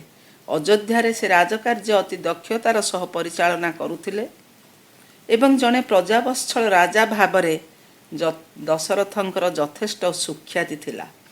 ମାତ୍ର ଦଶରଥ ଓ କୌଶଲ୍ୟା ନିଃସନ୍ତାନ ଥିବାରୁ ସେମାନଙ୍କ ମନରେ ଦୁଃଖ ଲାଗି ରହିଥାଏ। କିଛି ସମୟ ଅନ୍ତେ କୌଶଲ୍ୟାଙ୍କ ଅନୁରୋଧ କ୍ରମେ ଦଶରଥ ଦ୍ୱିତୀୟ ପତ୍ନୀ ଗ୍ରହଣ କଲେ ସନ୍ତାନ ଆଶାରେ ଏବଂ ଏହି ଦ୍ୱିତୀୟ ପତ୍ନୀଙ୍କ ନାଁ ଥିଲା ସୁମିତ୍ରା। ସୁମିତ୍ରା ଅତ୍ୟନ୍ତ ମୈତ୍ରୀ ଭାବ ସମ୍ପନ୍ନା ଥିଲେ ଏବଂ କୌଶଲ୍ୟା ତାଙ୍କୁ ଅତ୍ୟନ୍ତ ସ୍ନେହ କରୁଥିଲେ। ଏହିପରି ଅନେକ ବର୍ଷ କଟିଗଲା ପରେ ମଧ୍ୟ ଦଶରଥ ସୂର୍ଯ୍ୟବଂଶର ଜଣେ ଉତ୍ତରାଧିକାରୀ ପାଇବା ସୁଖରୁ ବଞ୍ଚିତ ରହିଲେ। ଶେଷରେ ହତାଶ ହୋଇ ଦଶରଥ କେକୟ ରାଜାଙ୍କର ଅପରୂପ ଲାବଣ୍ୟମୟୀ କନ୍ୟା କୈକେୟୀଙ୍କୁ ରାଣୀମାନଙ୍କର ଅନୁରୋଧ ରକ୍ଷା କରି ବିବାହ କଲେ। କେକୟ ନରପତି ତାଙ୍କ କନ୍ୟାଙ୍କୁ ଦଶରଥଙ୍କ ସହିତ ବିବାହ ପୂର୍ବରୁ କେତେକ ସର୍ତ୍ତ ଆରୋପ କରିଥିଲେ ଯେ ଦଶରଥଙ୍କ ଠାରୁ ପ୍ରତିଶ୍ରୁତି ଦାବି କଲେ ଯେ ତାଙ୍କ କନ୍ୟାର ପୁତ୍ର ହିଁ ଅଯୋଧ୍ୟା ସିଂହାସନ ଆରୋହଣ କରିବ।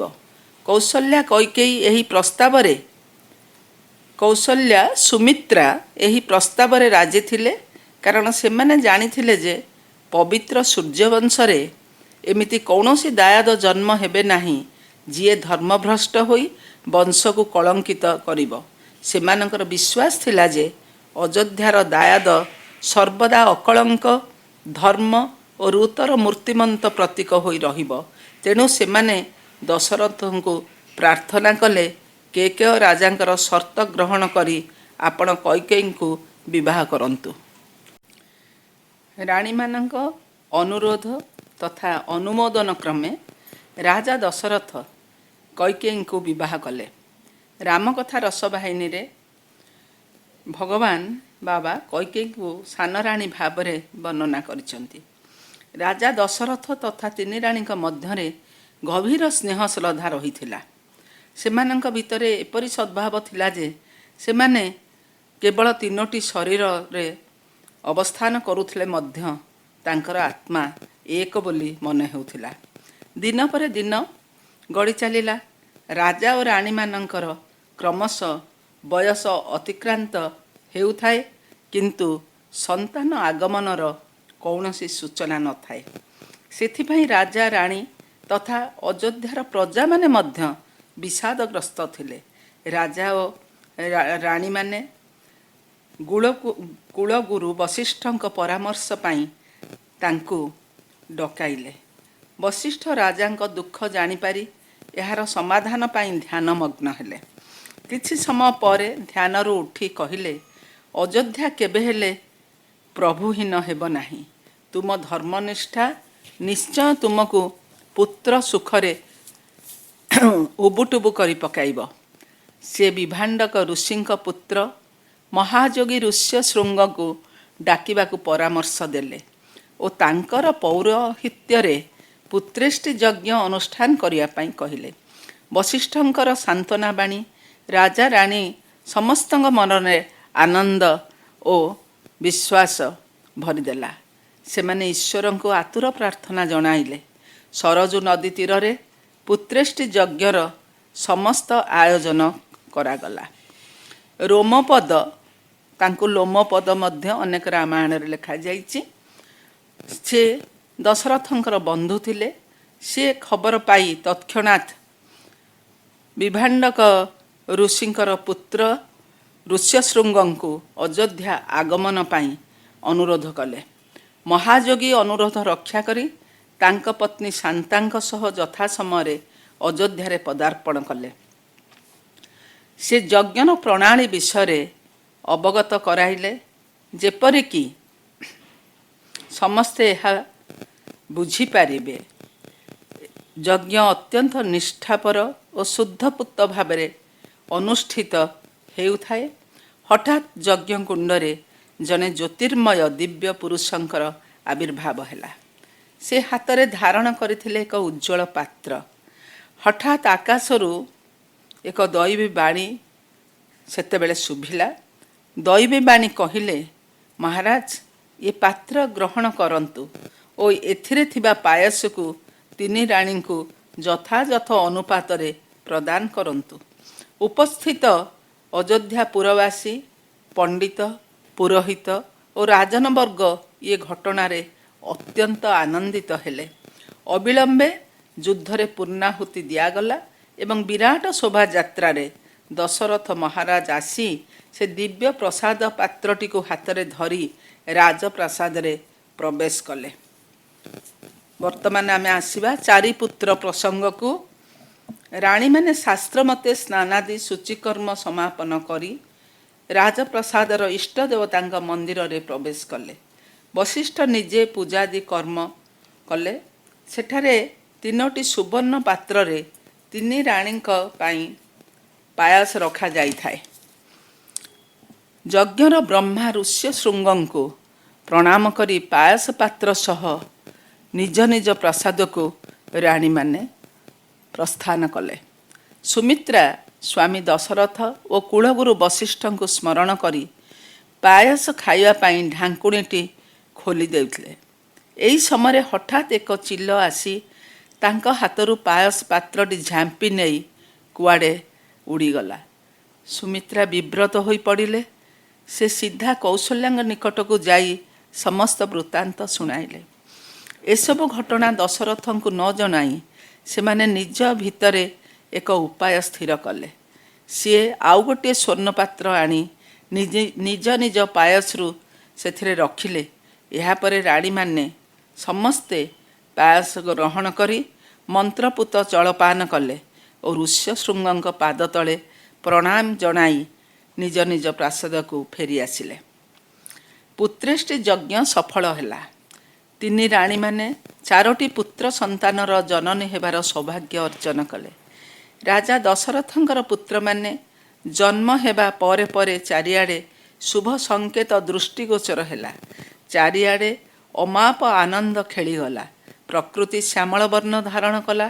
ଚତୁର୍ଦିଗରେ ପୁଷ୍ପ ଲତାମାନେ ବିମଣ୍ଡିତ ହୋଇଗଲେ। ଯେଉଁ କୋଠରୀରେ ଶିଶୁପୁତ୍ରମାନେ ଦୋଳିରେ ଖେଳୁଥିଲେ, ସେହି କୋଠରୀ ଗୁଡ଼ିକ ଉପରେ ମେଘ ସୁବାସିତ ଜଳବିନ୍ଦୁ ବର୍ଷା କଲେ। ଦଶରଥଙ୍କ ଆନନ୍ଦର ସୀମା ରହିଲା ନାହିଁ। ନିଃସନ୍ତାନ ଥିଲାବେଳେ ସେ ଯେଉଁ ଅସହ୍ୟ ମନୋବେଦନା ଅନୁଭବ କରୁଥିଲେ, ମାତ୍ର ଏକାବେଳେ 4 ଗୋଟି ପୁତ୍ରଙ୍କର ପିତା ହେବାର ସୌଭାଗ୍ୟରେ ସେ ଅଭିଭୂତ ହୋଇପଡ଼ିଲେ। ରାଜା ବ୍ରାହ୍ମଣମାନଙ୍କୁ ଡାକି ଯଥୋଚିତ ସମ୍ମାନ ଓ ଦାନ ଦେଲେ।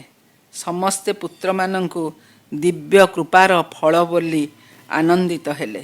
ଦଶରଥ ରାଜଜ୍ୟୋତିଷଙ୍କୁ ଡକାଇ ପୁତ୍ରମାନଙ୍କର କୋଷ୍ଠୀ ପ୍ରସ୍ତୁତ କରିବାର ନିର୍ଦ୍ଦେଶ ଦେଲେ। କୌଶଲ୍ୟାଙ୍କ ପୁତ୍ର ଅତ୍ୟନ୍ତ ଶୁଭ ମୁହୂର୍ତ୍ତରେ ଜନ୍ମ ବୋଲି ବିଜ୍ଞ ଜ୍ୟୋତିଷମାନେ କହିଲେ। ଏହା ଥିଲା ଉତ୍ତରାୟଣ ଚୈତ୍ର ମାସ ଶୁକ୍ଳପକ୍ଷ ନବମୀ ତିଥି, ପୁନର୍ବସୁ ନକ୍ଷତ୍ର, ସୋମବାର, ସିଂହ ଲଗ୍ନ ଏବଂ ଅଭିଜିତ ମୁହୂର୍ତ୍ତ। ଦ୍ୱିତୀୟ ଦିନ ମଙ୍ଗଳବାର ଶୁକ୍ଳ ଦଶମୀ ତିଥି, ଗନ୍ଧ ଯୋଗରେ କୈକେୟୀ ପୁତ୍ରବତୀ ହେଲେ ଏବଂ ତୃତୀୟ ଦିନ ସୁମିତ୍ରାଙ୍କର ଯମଜ ପୁତ୍ର ଜାତ ହୋଇଥିଲେ। ସେଦିନ ଚୈତ୍ର ଶୁକ୍ଳପକ୍ଷ ଏକାଦଶୀ ତିଥି, ଅଶ୍ଳେଷ ନକ୍ଷତ୍ର ଏବଂ ବୃଦ୍ଧି ଯୋଗ ମୁହୂର୍ତ୍ତ ଥିଲା।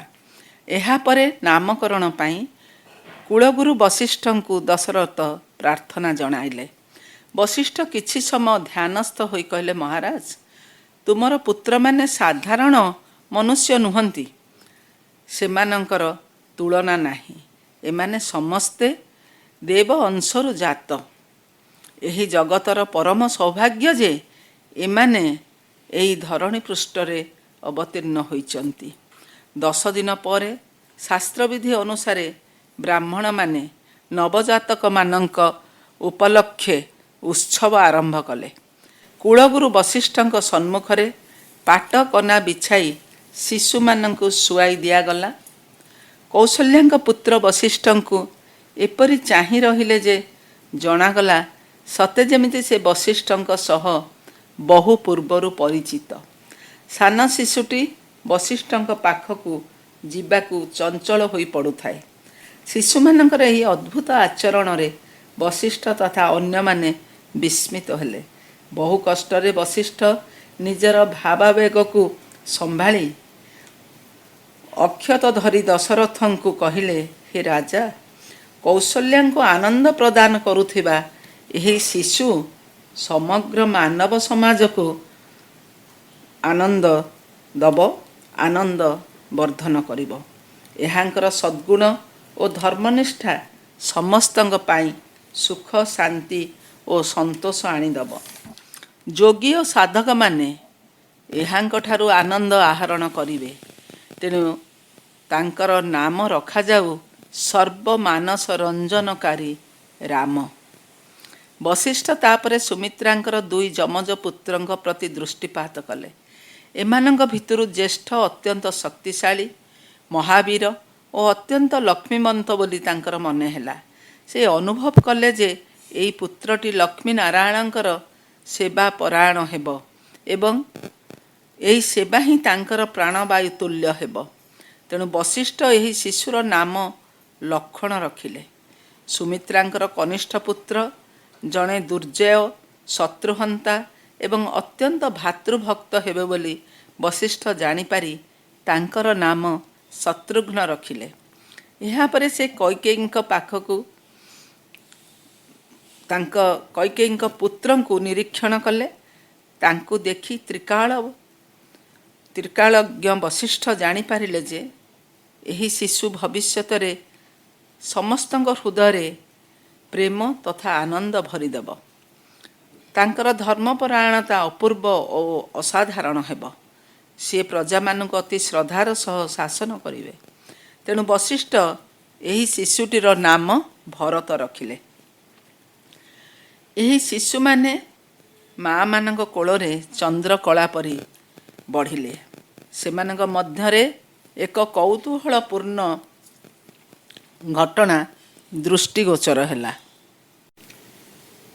ଦେଖାଗଲା ଯେ ଲକ୍ଷ୍ମଣ ସର୍ବଦା ରାମଙ୍କ ପାଖରେ ଓ ଶତ୍ରୁଘ୍ନ ଭରତଙ୍କ ପାଖରେ ରହିବା ପାଇଁ ଇଚ୍ଛା କରୁଛନ୍ତି। ରାମଙ୍କ ପାଖରୁ ଅଲଗା ରହିଲା ବେଳେ ଲକ୍ଷ୍ମଣ ବହୁତ କାନ୍ଦୁଥାନ୍ତି। ତାଙ୍କର ଧାତ୍ରୀ ତାଙ୍କ କାନ୍ଦ ବନ୍ଦ କରିବା ପାଇଁ ଅନେକ ଚେଷ୍ଟା କଲେ ମଧ୍ୟ ବ୍ୟର୍ଥ ହେଉଥାନ୍ତି। କିନ୍ତୁ କେଉଁଥିରେ କିଛି ନ ହେବାରୁ ଯେତେବେଳେ ଲକ୍ଷ୍ମଣଙ୍କୁ ବଶିଷ୍ଠଙ୍କ ପରାମର୍ଶ କ୍ରମେ ରାମଙ୍କ ପାଖରେ ଶୁଆଇ ଦିଆଗଲା, ସେ ସମ୍ପୂର୍ଣ୍ଣ ଭାବରେ କାନ୍ଦ ବନ୍ଦ କରି ଖେଳ ଆରମ୍ଭ କରିଦେଲେ। ଶତ୍ରୁଘ୍ନଙ୍କ ଅବସ୍ଥା ମଧ୍ୟ ତଦ୍ରୂପ। ତାଙ୍କୁ ଭରତଙ୍କ ପାଖରେ ଶୁଆଇ ଦେବାରୁ ସିଏ ମଧ୍ୟ କାନ୍ଦ ବନ୍ଦ କଲେ। ଥରେ କୌଶଲ୍ୟା ପୂଜା ଘରେ ସୁବର୍ଣ୍ଣ ଥାଳିରେ ଠାକୁରଙ୍କ ପାଇଁ ପାୟସ ରଖି ଆସିଲେ। କିଛି ସମୟ ପରେ ସେ ଦେଖିଲେ ସ୍ୱୟଂ କୁମାର ରାମ ଠାକୁରଙ୍କ ସିଂହାସନ ପାଖରେ ବସି ଠାକୁରଙ୍କ ପାୟସରେ ହାତକୁ ବୁଡ଼େଇ ମହା ଆନନ୍ଦରେ ଖାଇ ଚାଲିଛନ୍ତି। କୌଶଲ୍ୟା ବିସ୍ମୟାଭୂତ ହୋଇ ଭାବିଲେ, ମୁଁ କ'ଣ ସ୍ୱପ୍ନ ଦେଖୁଛି? ନା, ଏହା ସତ୍ୟ। ରାମଙ୍କର ବାଲ୍ୟାବସ୍ଥା ଏକ ସରଳ ଓ ଦିବ୍ୟ ଅବସ୍ଥା। ଅନେକ ସମୟରେ ରାମ ଯେ ତାଙ୍କର ପୁଅ ଏକଥା କୌଶଲ୍ୟା ଭୁଲି ଯାଉଥାନ୍ତି।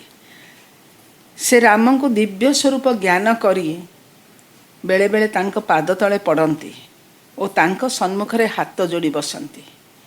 କୌଶଲ୍ୟା ବଶିଷ୍ଠଙ୍କ କଥାର ସତ୍ୟତା ଉପଲବ୍ଧି କରୁଥାନ୍ତି। ସେ ଜାଣିଲେ ତାଙ୍କ ପୁତ୍ର ରାମ ପ୍ରକୃତରେ ଈଶ୍ୱର ସ୍ୱରୂପ।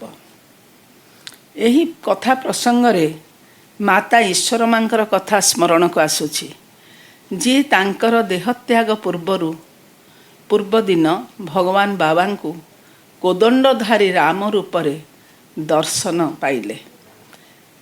ଏହାପରେ କୁମାରମାନଙ୍କର ବିଦ୍ୟାରମ୍ଭର ପ୍ରବନ୍ଧ କରାଗଲା।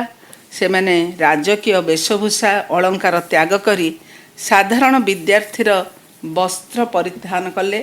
ଗୁରୁଙ୍କର ଆଦର୍ଶ ଅନୁସରଣ କରି ରାଜକୁମାରମାନେ ରାଜପ୍ରସାଦ ତ୍ୟାଗ କରି ଗୁରୁ ଗୃହକୁ ଗମନ କଲେ। ଗୁରୁ ଗୃହରେ ବ୍ରହ୍ମଚାରୀ ଜୀବନ ଆଦର୍ଶର ମୂର୍ତ୍ତିମନ୍ତ ପ୍ରତୀକ ଭାବେ ସେମାନେ ଶୋଭା ପାଇବାକୁ ଲାଗିଲେ। ଏବେ ଆମେ ଗୁରୁ ଏବଂ ଶିଷ୍ୟ ପ୍ରସଙ୍ଗକୁ ଆସିବା। ରାଜପ୍ରସାଦର ସୁଖ ସ୍ୱାଚ୍ଛନ୍ଦ୍ୟ ବିଳାସ ବ୍ୟସନ ଛାଡ଼ି ଗୁରୁଙ୍କ ଆଶ୍ରମରେ ଚାରି ଭାଇ ବ୍ରହ୍ମଚାରୀର କଷ୍ଟମୟ ଜୀବନକୁ ଆନନ୍ଦରେ ଆପଣାଇ ନେଲେ। ଗୁରୁ ସେବାରେ କୌଣସି ତ୍ରୁଟି ନ ରଖି ସେମାନେ ସମସ୍ତ ବିଦ୍ୟା ଅଧ୍ୟୟନ କଲେ ଏବଂ ସେଥିରେ ନିପୁଣ ହେଲେ। ରାଜା ଦଶରଥ ମନ୍ତ୍ରୀଙ୍କ ସହ ଗୁରୁଙ୍କର ଆଶ୍ରମରେ ଉପସ୍ଥିତ ହେଲେ ଏବଂ ପୁତ୍ରମାନଙ୍କର ନିର୍ଭୁଲ ବେଦର ଉଚ୍ଚାରଣ ଶୁଣି ଅତ୍ୟନ୍ତ ପ୍ରୀତ ହେଲେ। ଦଶରଥଙ୍କୁ ଦେଖି ରାମ ତାଙ୍କ ସ୍ଥାନରୁ ଉଠି ପଡ଼ିଲେ ଏବଂ ସଙ୍ଗେ ସଙ୍ଗେ ପିତାଙ୍କର ଚରଣ ବନ୍ଦନା କଲେ। ଏହି ଦୃଶ୍ୟ ଦେଖି ଅନ୍ୟ ତିନି ଭାଇ ସଙ୍ଗେ ସଙ୍ଗେ ପିତାଙ୍କ ଚରଣରେ ପ୍ରଣାମ ଜଣାଇଲେ। ଗୁରୁ ବଶିଷ୍ଠ ଦଶରଥଙ୍କୁ ସମ୍ମାନର ସହ ବସାଇ ତାଙ୍କର କଥାବାର୍ତ୍ତା ଆରମ୍ଭ କଲାବେଳେ ରାମ ତାଙ୍କ ଭାଇମାନଙ୍କ ସହିତ ସେ ସ୍ଥାନ ଛାଡ଼ି ଅନ୍ୟତ୍ର ଚାଲିଗଲେ। ପୁତ୍ରର ଏଭଳି ସୌଜନ୍ୟତା, ନୀତିପରାୟଣତା ଓ ଭଦ୍ରତା ପ୍ରଭୃତି ଗୁଣଗୁଡ଼ିକ ଦଶରଥଙ୍କୁ ସନ୍ତୋଷ ପ୍ରଦାନ କଲା। ବଶିଷ୍ଠ ତାଙ୍କର ଶିଷ୍ୟମାନଙ୍କ ଉପରେ ଅତ୍ୟନ୍ତ ସନ୍ତୁଷ୍ଟ ଥିଲେ। ସେ ଦଶରଥଙ୍କୁ ସେମାନଙ୍କର ବିଦ୍ୟାରେ ପାରଙ୍ଗମ ତଥା ବ୍ୟାବହାରିକ ଜୀବନରେ ନୀତି ନିପୁଣତା ବିଷୟରେ କହିଲେ। ସେ ଦଶରଥଙ୍କୁ ରାମଙ୍କର ଅତିମାନବୀୟ ଗୁଣ ବିଷୟରେ ସୂଚନା ଦେଇ କହିଲେ ଯେ ରାମ ସର୍ବଶାସ୍ତ୍ର ପାରଙ୍ଗମ ହୋଇ ଉଠିଲେଣି ସିଏ ତ ଜଣେ ସାଧାରଣ ମଣିଷ ନୁହନ୍ତି। ମୁଁ ଯେତେବେଳେ ତାଙ୍କୁ ବେଦ ପଢ଼ାଇଲି ସିଏ ସବୁ ପୂର୍ବରୁ ଜାଣିଥିବା ପରେ ଆବୃତ୍ତି କରି ଯାଉଥାନ୍ତି। ସିଏ ସମସ୍ତ ବେଦ ବିଦ୍ୟାର ପ୍ରେରଣାଦାୟକ ଉତ୍ସ। ମହାରାଜ ଏପରି ପିଲାମାନଙ୍କୁ ଶିଷ୍ୟ ରୂପେ ପାଇ ମୁଁ ଧନ୍ୟ ମନେ କରୁଛି। ମୋ ଠାରୁ ସେମାନଙ୍କର ଆଉ କିଛି ଅଧିକ ଶିଖିବାର ନାହିଁ। ବର୍ତ୍ତମାନ ସେମାନଙ୍କୁ ଧନୁର୍ବିଦ୍ୟା, ଯୁଦ୍ଧ ବିଦ୍ୟା ଓ ରାଜନୀତି ବିଦ୍ୟା ଶିକ୍ଷା ଦେବାକୁ ହେବ। ଏବେ ପୁତ୍ରମାନଙ୍କୁ ସାଙ୍ଗରେ ଘରକୁ ଆପଣ ନେଇଯାଆନ୍ତୁ। ଏହା ଦଶରଥଙ୍କ ପାଇଁ ଅତି ଆନନ୍ଦର କଥା ଥିଲା। ସିଏ ସୁମନ୍ତ୍ରଙ୍କୁ ଆଦେଶ ଦେଲେ ଅଯୋଧ୍ୟାକୁ ଫେରି ଯାଇ ଏହି ସୁସମ୍ବାଦ ରାଣୀମାନଙ୍କୁ ଦେଇ ଗୁରୁ ଦକ୍ଷିଣା ନିମନ୍ତେ ଉପହାର ସବୁ ଆୟୋଜନ କରି ପୁଣି ଆଶ୍ରମକୁ ଫେରି ଆସିବା ପାଇଁ। କୁମାରମାନେ ଗୁରୁଙ୍କର ଚରଣ ବନ୍ଦନା କରି ଗୁରୁକୂଳରୁ ପିତାଙ୍କ ସହ ପ୍ରତ୍ୟାବର୍ତ୍ତନ କଲେ। ବଶିଷ୍ଠ ରାମଚନ୍ଦ୍ର ଓ ଅନ୍ୟ ଭାଇମାନଙ୍କୁ ବିଦାୟ ଦେଲାବେଳେ ଲୋତକ ସମ୍ବରଣ କରିପାରିଲେ ନାହିଁ। ଗୁରୁ ଶିଷ୍ୟଙ୍କ ଭିତରେ ଏହି ଅପୂର୍ବ ହାର୍ଦ୍ଦିକ ସ୍ନେହ ଦେଖି ଦଶରଥ ଅଭିଭୂତ ହୋଇଗଲେ। ରାମଚନ୍ଦ୍ର ଆଶ୍ରମ ଛାଡ଼ି ଚାଲିଗଲା ପରେ ବଶିଷ୍ଠଙ୍କୁ ଆଶ୍ରମର ସବୁକିଛି ଅନ୍ଧକାରମୟ ଦିଶିଲା। ତାଙ୍କର ସ୍ନେହ କାଳେ ଆସକ୍ତିରେ ପରିଣତ ହୋଇଯିବ ଏକଥା ଚିନ୍ତା କରି ସେ ଧ୍ୟାନସ୍ଥ ହେବା ପାଇଁ ସ୍ଥିର କଲେ। ଏହାପରେ ଦଶରଥ କୁମାରମାନଙ୍କୁ ଅସ୍ତ୍ରଶସ୍ତ୍ର ବିଦ୍ୟା ଶିକ୍ଷା ଦେବା ପାଇଁ ଏଥିରେ ପାରଙ୍ଗମ ଶସ୍ତ୍ରବିତ୍ମାନଙ୍କୁ ଡକାଇଲେ। ଯିଏ ଏହି ବିଶ୍ୱ ନାଟକର ସୂତ୍ରଧାରୀ ତାଙ୍କୁ ପୁଣି କେଉଁ ବିଦ୍ୟା ଶିକ୍ଷା କରିବାର ଅଛି।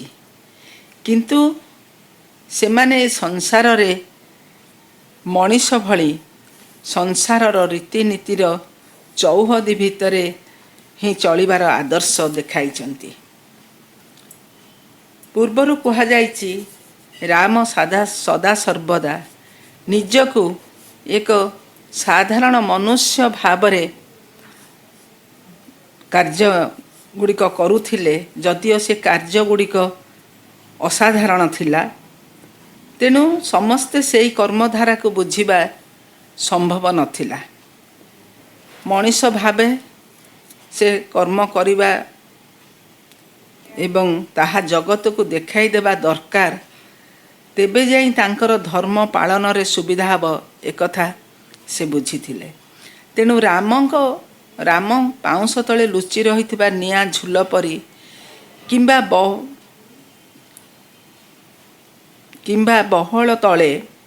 ବହଳ ଦଳ ତଳେ ଲୁଚି ରହିଥିବା ନିର୍ମଳ ଜଳ ପରି କିମ୍ବା ମେଘାଚ୍ଛନ୍ନ ଚନ୍ଦ୍ରମା ପରି ଆତ୍ମପ୍ରକାଶ କରୁଥିଲେ।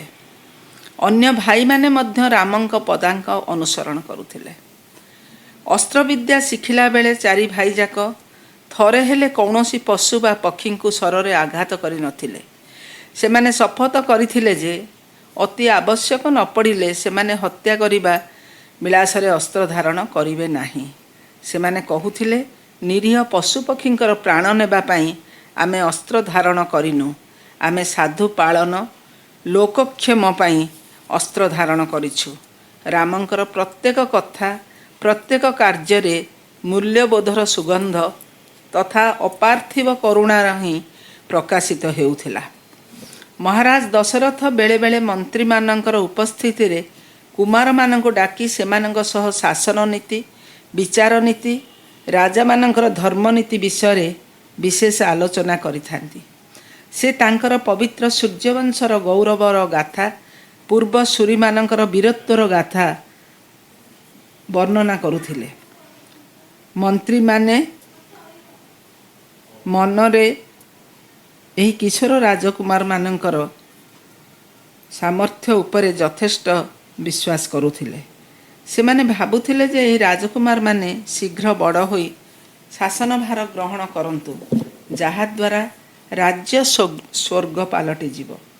ଅଯୋଧ୍ୟାବାସୀମାନଙ୍କର ମଧ୍ୟ କୁମାରମାନଙ୍କ ଉପରେ ଅତ୍ୟନ୍ତ ଶ୍ରଦ୍ଧା ଥିଲା। ଅବଶ୍ୟ କୁମାରମାନଙ୍କ ଭଳି ସତ୍ୟସନ୍ଧ, ସରଳ, ବିନୟୀ ତଥା ନିସ୍ୱାର୍ଥପର ଭାବ ସମ୍ପନ୍ନ ବାଳକମାନଙ୍କୁ କିଏ ବା ଶ୍ରଦ୍ଧା ନ କରି ରହିପାରିବ?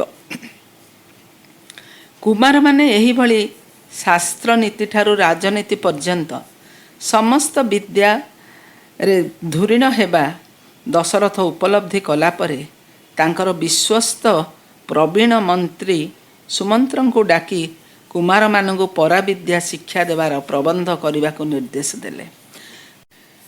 ତରୁଣ ବୟସରୁ ହିଁ ଏହି ବିଦ୍ୟା ତଥା ନୈତିକତାର ପରମ ବିଦ୍ୟା ଶିକ୍ଷା ଦିଆଯିବାର ଆବଶ୍ୟକତା ଦଶରଥ ଅନୁଭବ କରିଥିଲେ। ଭଗବାନଙ୍କ ଭାଷାରେ ଜୀବନର ଏହି ତରୁଣ ଅବସ୍ଥାରେ ସଂଗ୍ରହ କରିଥିବା ଧାରଣା ଓ ଅନୁଭବ ଉପରେ ଉତ୍ତର ଜୀବନର ସାଫଲ୍ୟ ବା ପରାଜୟ ନିର୍ଭର କରେ। ଉତ୍ତର ଜୀବନର ପ୍ରାସାଦ ନିମନ୍ତେ ଏହି କୋମଳ ବୟସ ମୂଳ ଭିତ୍ତି ସ୍ୱରୂପ। ଭଗବାନଙ୍କର ଏହି ଉକ୍ତି କାଲି ଏବଂ ଆଜି ଏବଂ ଆସନ୍ତାକାଲି ପାଇଁ ସତ୍ୟ, ଯାହା ଚିରନ୍ତନ ମୂଲ୍ୟବୋଧକୁ ପ୍ରତିଫଳିତ କରିଥାଏ। ସେହି ଆଦର୍ଶ, ସେହି ଦର୍ଶନ ପ୍ରତିଫଳିତ ହୋଇଛି ଭଗବାନଙ୍କ ଦ୍ୱାରା ପରିକଳ୍ପିତ ବାଳ ବିକାଶର ମୂଲ୍ୟବୋଧ ଶିକ୍ଷା କାର୍ଯ୍ୟକ୍ରମରେ। ରାଜା ବୁଝିଥିଲେ ବାସ୍ତବ ଜୀବନ ଉପରେ ଧାରଣା କେତେ ଜୀବନରେ ମହତ୍ତ୍ୱ ରଖିଥାଏ। ତେଣୁ ସେ କୁମାରମାନଙ୍କୁ ରାଜ୍ୟର ଚାରିଆଡ଼େ ତଥା ପବିତ୍ର କ୍ଷେତ୍ରଗୁଡ଼ିକ ବୁଲାଇ ଆଣିବାକୁ ନିର୍ଦ୍ଦେଶ ଦେଲେ। ଏହାଛଡ଼ା ଧର୍ମକ୍ଷେତ୍ରଗୁଡ଼ିକ ସହିତ ଜଡ଼ିତ ମହାତ୍ମା ଋଷିମାନଙ୍କ କଥା କହି ସେମାନଙ୍କୁ ଆଧ୍ୟାତ୍ମିକତାର ମହାଭାବରେ ଆପ୍ଲୁତ କରିବାକୁ ମଧ୍ୟ ସୁମନ୍ତ୍ରଙ୍କୁ କହିଥିଲେ। ଜଣେ ଶାସକର ଈଶ୍ୱର ପ୍ରୀତି ପାପ ଭୀତି ନିହାତି ଆବଶ୍ୟକ ବୋଲି ଦଶରଥ ବୁଝିଥିଲେ। ତେଣୁ ତଦନୁଯାୟୀ ସୁମନ୍ତ୍ରଙ୍କୁ ସେଇଭଳି ପ୍ରକାରରେ ପିଲାମାନଙ୍କ ମନରେ ସେଇ ଧାରଣା ଦେବା ପାଇଁ ମଧ୍ୟ କହିଲେ। ତୀର୍ଥଯାତ୍ରା ଓ ଅନ୍ୟାନ୍ୟ ସ୍ଥାନଗୁଡ଼ିକ ଦେଖିବା ଲାଗି କୁମାରମାନଙ୍କ ସାଙ୍ଗରେ ସୁମନ୍ତ୍ର ଯାତ୍ରା କଲେ। ସେମାନେ ଯେଉଁ ପବିତ୍ର ସ୍ଥାନଗୁଡ଼ିକ ଯାଉଥାନ୍ତି ସେହି କ୍ଷେତ୍ରର ମାହାତ୍ମ୍ୟ ବିଷୟରେ ସୁମନ୍ତ୍ର ସବିଶେଷ ବର୍ଣ୍ଣନା ପିଲାମାନଙ୍କୁ ସନ୍ତୋଷ ଦେଉଥାଏ। କୁମାରମାନଙ୍କର ଜିଜ୍ଞାସା ଓ ଜ୍ଞାନ ପିପାସା ଦେଖି ସୁମନ୍ତ୍ର ଆନନ୍ଦ ବିହ୍ୱଳ ହୋଇଯାଉଥାନ୍ତି। କୁମାରମାନେ ପୁରା ଭାରତବର୍ଷ ଭ୍ରମଣ କଲାବେଳେ ଅନେକ ସ୍ଥାନରେ ପାନୀୟ ଜଳର ତଥା ଅନ୍ୟ ଆବଶ୍ୟକୀୟ ଜିନିଷର ଅଭାବ ଆଖିରେ ତାଙ୍କର ପଡ଼ୁଥାଏ। ସେ ତୀର୍ଥଯାତ୍ରୀମାନଙ୍କର ଅସୁବିଧା ମଧ୍ୟ ଦେଖୁଥାନ୍ତି। ସେଗୁଡ଼ିକ ଦୂର କରିବା ତଥା ଅନ୍ୟ ସୁବିଧା ଗୁଡ଼ିକ କରିଦେବା ପାଇଁ ସୁମନ୍ତ୍ରଙ୍କୁ ଅନୁରୋଧ କରୁଥାନ୍ତି। ସୁମନ୍ତ୍ର ମଧ୍ୟ ଜଣେ ମହାମନା ଥିଲେ। ସେ ତତ୍କ୍ଷଣାତ୍ ଲୋକମାନଙ୍କର କଷ୍ଟ ଦୂରୀଭୂତ କରିବା ପାଇଁ ବ୍ୟବସ୍ଥାମାନ କରିଥିଲେ। ସେ କୂପ ଖନନ, ବୃକ୍ଷରୋପଣ, ପଥିକଙ୍କ ପାଇଁ ଜଳଛତ୍ର ଇତ୍ୟାଦି କାର୍ଯ୍ୟ କଲେ। ଅନେକ ପୁରାତନ ମନ୍ଦିର ମରାମତ କରାଗଲା। ପ୍ରାୟ 3-4 ମାସ ଭ୍ରମଣ କରି ରାମ, ଲକ୍ଷ୍ମଣ, ଭରତ, ଶତ୍ରୁଘ୍ନ ଅଯୋଧ୍ୟା ଫେରିଲେ। ଅଯୋଧ୍ୟା କୁମାରମାନଙ୍କ ଶୁଭ ଆଗମନରେ ଉତ୍ସବ ମୁଖର ହୋଇ ଉଠିଲା। ରାଜା ପ୍ରଜା ସମସ୍ତେ ଆନନ୍ଦ ବିଭୋର ହେଲେ। ତୀର୍ଥାଟନରୁ ପ୍ରତ୍ୟାବର୍ତ୍ତନ ପରେ କୁମାରମାନଙ୍କ ମଧ୍ୟରେ ଏକ ପରିବର୍ତ୍ତନ ଘଟୁଥିବାର ଲକ୍ଷ୍ୟ କଲେ ରାଜା ଦଶରଥ ଓ ତାଙ୍କର 3 ରାଣୀ। ରାମଙ୍କର ଆଚରଣରେ ଅଭୂତ ପରିବର୍ତ୍ତନ ଦେଖାଗଲା। ସେ ଘର ଭିତରେ ସମୟ କାଟିଲେ, ଖାଇବା ପିଇବା ବସ୍ତ୍ର ପରିଧାନରେ ଉଦାସୀନ ରହିଲେ ତଥା ସୁଖାଦ୍ୟ ରାଜକୀୟ ପୋଷାକ ବର୍ଜନ କଲେ। ରତ୍ନ ସିଂହାସନରେ ମଧ୍ୟ ଆଉ ବସିଲେ ନାହିଁ। ସଦାସର୍ବଦା ଗଭୀର ଚିନ୍ତାରେ ମଗ୍ନ ହୋଇ ରହିଲେ। ମନେ ହେଲା ସେ ଯେପରି କିଛି ଇନ୍ଦ୍ରିୟାତୀତ ଅତିମାନସ ରାଜ୍ୟରେ ବିଚରଣ କରୁଛନ୍ତି। ଅନ୍ୟ 3 ଭାଇ ବଡ଼ ଭାଇଙ୍କର ସର୍ବଦା ଚିନ୍ତାମଗ୍ନ ଅବସ୍ଥା ଦେଖିବାରୁ ତାଙ୍କ ପାଖେ ପାଖେ ରହୁଥିଲେ। ରାଣୀମାନେ ବ୍ୟସ୍ତ ହେଲେ। ମା ରାମଙ୍କୁ ପ୍ରଶ୍ନ କରିବାରୁ ସେ ଉତ୍ତର ଦେଉଥିଲେ, ସେଇଟା ତ ମୋର ସ୍ୱଭାବ, ତାର କାରଣ କ'ଣ ବୋଲି ତୁମେ ପଚାରୁଛ? ରାଜା ଦଶରଥ ପ୍ରକୃତ କଥା କ'ଣ ବୁଝିବା ପାଇଁ ସୁମନ୍ତ୍ରଙ୍କୁ ରାମଙ୍କ ପାଖକୁ ପଠାଇଲେ। ସୁମନ୍ତ୍ର ଦୀର୍ଘ ସମୟ ଧରି ରାମଙ୍କର ଓ ତାଙ୍କ ଭାଇମାନଙ୍କ ସହ ଆଲୋଚନା କଲେ। ପରେ ଅନୁଭବ କଲେ ଯେ କୁମାରମାନଙ୍କର ତାଙ୍କ ପ୍ରତି ଯେଉଁ ଶ୍ରଦ୍ଧା, ବିଶ୍ୱାସ, ଆତ୍ମୀୟତା ଥିଲା ତାହା ଏବେ ପରିବର୍ତ୍ତିତ ହୋଇଯାଇଛି। ଅନ୍ୟପକ୍ଷେ ଏକ ଅନାସକ୍ତ ବୈରାଗ୍ୟ ଭାବ ସେମାନଙ୍କଠାରେ ଜାଗି ଉଠିଛି। ସୁମନ୍ତ୍ର ବ୍ୟଥିତ ହେଲେ। ରାମଙ୍କୁ ଏହାର କାରଣ କ'ଣ ପଚାରନ୍ତେ ରାମ ଉତ୍ତର ଦେଲେ, ସୁମନ୍ତ୍ର, ମୋର ପ୍ରକୃତ ସ୍ୱଭାବ ଯାହା ତା ପାଇଁ ମୁଁ କି କାରଣ ଦର୍ଶାଇବି? ମୋର କିଛି ଆବଶ୍ୟକ ନାହିଁ, ମୋର କିଛି ମଧ୍ୟ ଅଭିଳାଷ ନାହିଁ। ଏ ବିଷୟରେ ତୁମର ଉଦ୍ବେଗ ପ୍ରକାଶ କରିବା ଆଦୌ ଦରକାର ନାହିଁ। ସୁମନ୍ତ୍ର ରାମଙ୍କ ପାଖରୁ ଫେରିଆସି ଦଶରଥଙ୍କ ଆଗରେ ସବୁ କଥା କହିଲେ। ଦଶରଥ ବିଚଳିତ ହୋଇ ପଡ଼ିଲେ। ସୁମନ୍ତ୍ର କୁଳଗୁରୁ ବଶିଷ୍ଠଙ୍କୁ ଡାକିବା ପାଇଁ ଦଶରଥଙ୍କୁ ଅନୁରୋଧ କଲେ। ଅଯୋଧ୍ୟାର ସୂର୍ଯ୍ୟବଂଶୀ ରାଜାମାନେ ସତ୍ ପରାମର୍ଶ ପାଇଁ, ତାହା ବ୍ୟକ୍ତିଗତ ହୋଇଥାଉ ବା ରାଜ୍ୟ ସମ୍ବନ୍ଧୀୟ ହୋଇଥାଉ, କାଳେ କାଳେ ଜ୍ଞାନୀ ଅନୁଭବୀ ଋଷିମାନଙ୍କର ପରାମର୍ଶ ନେଉଥିଲେ। ସେମାନଙ୍କର ଉପଦେଶ ରାଜାମାନଙ୍କ ପାଇଁ ସ୍ୱୟଂ ଭଗବାନଙ୍କର କଣ୍ଠ ନିଃସୃତ ଆଦେଶ ସ୍ୱରୂପ ଥିଲା। ଏହି ପୂଜ୍ୟ ମହର୍ଷିମାନଙ୍କ ମଧ୍ୟରେ ଥିଲେ ବଶିଷ୍ଠ, ବିଶ୍ୱାମିତ୍ର, ଗାର୍ଗ, ଅଗସ୍ତ୍ୟ ଏବଂ ଅନେକ ଆହୁରି କେତେ। ଏମାନେ ଭଗବାନଙ୍କର ସଙ୍ଗ ସୁଖ ଦର୍ଶନ ପାଇବା ପାଇଁ ଅବତାର ଆସିବାର ବହୁ ପୂର୍ବରୁ ରାଜ ଦରବାରରେ ପ୍ରବେଶ କରି ସାରିଥିଲେ। ଏହି ପରିପ୍ରେକ୍ଷୀରେ କୁଳଗୁରୁ ବଶିଷ୍ଠଙ୍କ ଭୂମିକା ବହୁତ ଗୁରୁତ୍ୱପୂର୍ଣ୍ଣ ତଥା ମହତ୍ୱପୂର୍ଣ୍ଣ ଥିଲା। ଦଶରଥ ବଶିଷ୍ଠଙ୍କ ପରାମର୍ଶ ପାଇଁ ତାଙ୍କୁ ଡକାଇଲେ। ବଶିଷ୍ଠ ରାଜସଭାରେ ଉପସ୍ଥିତ ହେଲେ। ରାଜା ରାଣୀଙ୍କର ବ୍ୟସ୍ତତା ଦେଖି ସେ ଏହାର କାରଣ କ'ଣ ଜାଣିବା ପାଇଁ ନିଜେ ନିଜର ଶୁଦ୍ଧ ଦୃଷ୍ଟିକୁ ଅନ୍ତର୍ଭେଦୀ କଲେ। ମୁହୂର୍ତ୍ତକ ମଧ୍ୟରେ ସେ ଜାଣିପାରିଲେ ଯେ କୁମାରମାନଙ୍କ ମଧ୍ୟରେ ଅସ୍ୱାଭାବିକତା କିଛି ନାହିଁ। ସେମାନେ ଶୁଦ୍ଧ, ନିର୍ମଳ ଓ ଅକଳଙ୍କ। ସେମାନଙ୍କ ପାଇଁ ବ୍ୟସ୍ତ ହେବାର କିଛି କାରଣ ନାହିଁ। ଏଭଳି ଆଶ୍ୱାସନା ବାଣୀ ବଶିଷ୍ଠ, ଦଶରଥ ଓ ରାଣୀମାନେ ଶୁଣିବା ପରେ ଆଉ ଉଦ୍ବିଗ୍ନତା ପ୍ରକାଶ କଲେ ନାହିଁ।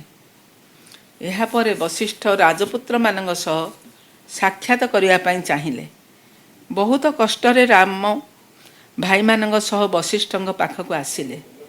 ବଶିଷ୍ଠ ଅତି ପ୍ରେମରେ କୁମାରମାନଙ୍କ କୁଶଳ ସମ୍ଭାଷଣ କଲେ।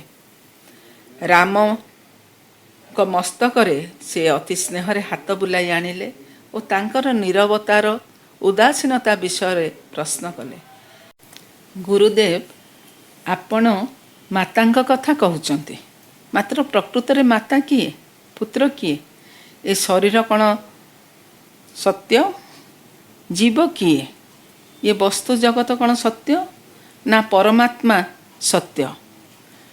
ରାମ ଯେତେବେଳେ ଏହି ଗୂଢ଼ ଦର୍ଶନ ତତ୍ତ୍ୱର ଅବତାରଣା କରୁଥାନ୍ତି, ବଶିଷ୍ଠ ଲକ୍ଷ୍ୟ କଲେ ଯେ ଏକ ଉଜ୍ଜ୍ୱଳ ବଳୟ ରାମଙ୍କ ମସ୍ତକକୁ ଘେରି ରହିଛି। ସେ ଜ୍ୟୋତିପୁଞ୍ଜ ତାଙ୍କର ଐଶ୍ୱରିକତାର ନିଦର୍ଶନ ଏବଂ ଏହା ବାହାର ହେବା ପାଇଁ ଯେଭଳି ଚେଷ୍ଟା କରୁଛି। ବଶିଷ୍ଠ ଏହା ଜାଣିପାରିଲେ। ତେଣୁ ରାମ ଯେଉଁ ଦାର୍ଶନିକ ସମସ୍ୟାମାନ ଉପସ୍ଥାପିତ କଲେ, ସେ ନିଜେ ତାର ଉତ୍ତର ରଖନ୍ତୁ ବୋଲି ବଶିଷ୍ଠ ଅନୁଭବ କଲେ।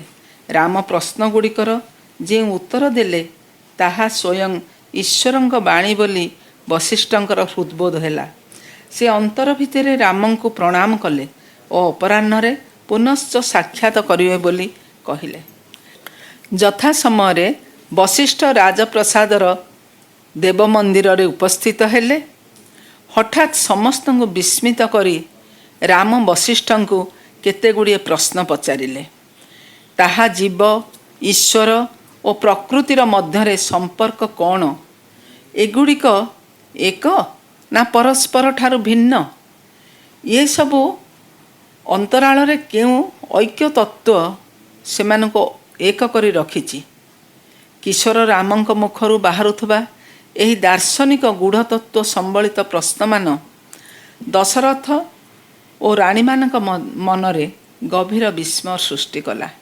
ଏହାପରେ ରାମ ଓ ବଶିଷ୍ଠଙ୍କ ମଧ୍ୟରେ ପ୍ରଶ୍ନ ଉତ୍ତରର ଜ୍ଞାନ ଗଙ୍ଗା ଅବାରିତ ଧାରାରେ ପ୍ରବାହିତ ହେବାକୁ ଲାଗିଲା। ଦଶରଥଙ୍କର ମନେ ହେଲା ଯେପରି ପୃଥିବୀ ପ୍ରଶ୍ନ କରୁଛି ଓ ଉତ୍ତର ପ୍ରଦାନ କରୁଛି ସ୍ୱର୍ଗ।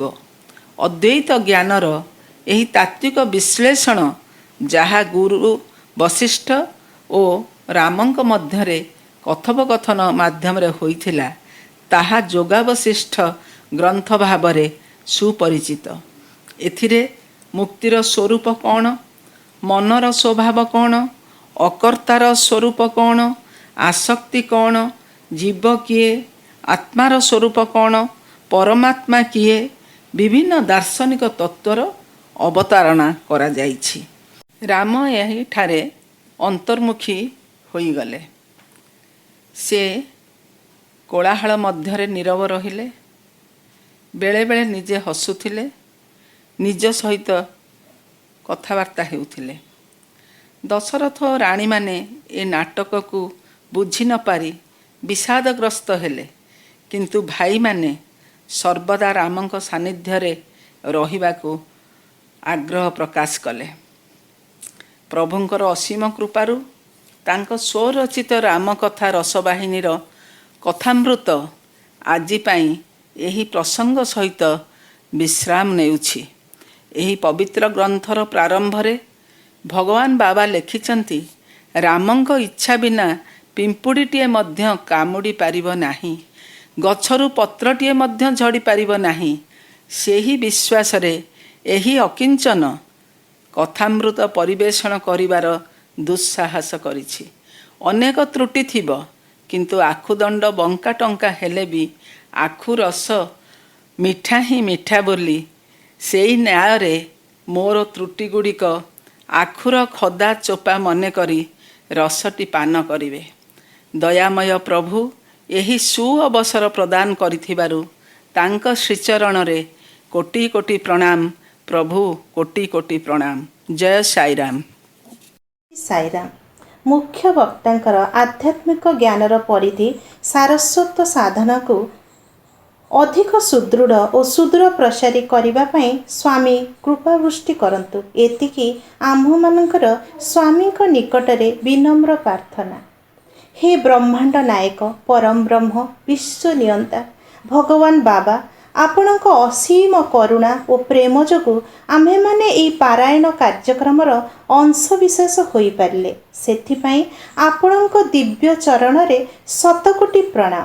ପରିଶେଷରେ ପରମ ପୂଜ୍ୟ ସ୍ୱାମୀଙ୍କର ମୁଖନିସୃତ ଭଜନକୁ ଶ୍ରବଣ କରି ଆମ୍ଭମାନଙ୍କର ଆଧ୍ୟାତ୍ମିକ ଭାବନାକୁ ଭକ୍ତି ଓ ପ୍ରେମ ରସରେ ଆନ୍ଦୋଳିତ କରିବା ସହିତ ଆଜିର ଏହି କାର୍ଯ୍ୟକ୍ରମକୁ ସମାପ୍ତ କରିବା ଏବଂ ଏହି ଦିବ୍ୟ କାର୍ଯ୍ୟକ୍ରମର ଆଧ୍ୟାତ୍ମିକ ଡୋରିରେ ଆସନ୍ତାକାଲି ପାଇଁ ବାନ୍ଧି ହୋଇ ରହିବା। ଓମ୍ ଶ୍ରୀ ସାଇରାମ। ରାମ ରାମ ରାମ ସୀତା ରାମ ରାମ ରାମ ସୀତା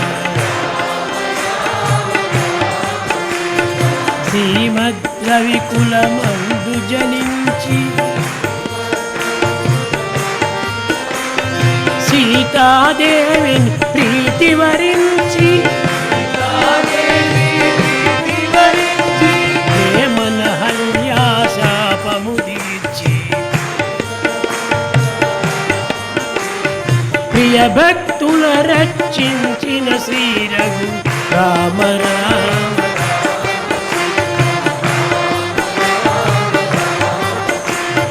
ముందుగా హనుమతును దీవించి ముదమలరగర విసుటు పాలించి చెండిన కినుకతో వారిని చేరిన వారి తీరుల బ్రోచిన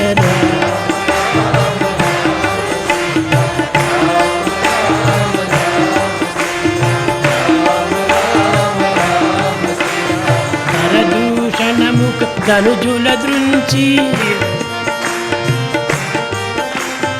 కరుణ జటాయువు గతి సవరించి శరభంగాది మునీంద్రుల బ్రోచి శబరి ఫలములు ప్రేమ భుజించిన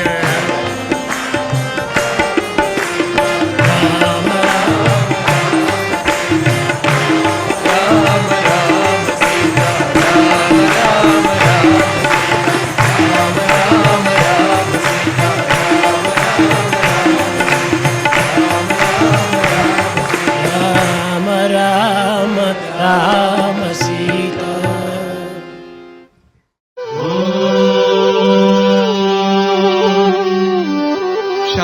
शान्ति शान्ति शान्तिः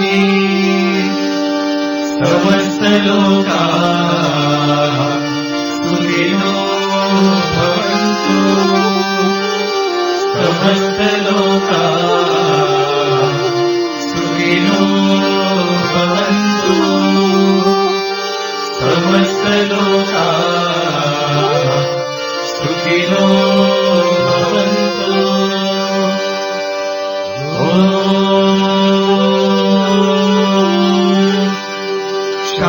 शान्ति शान्ति शान्ति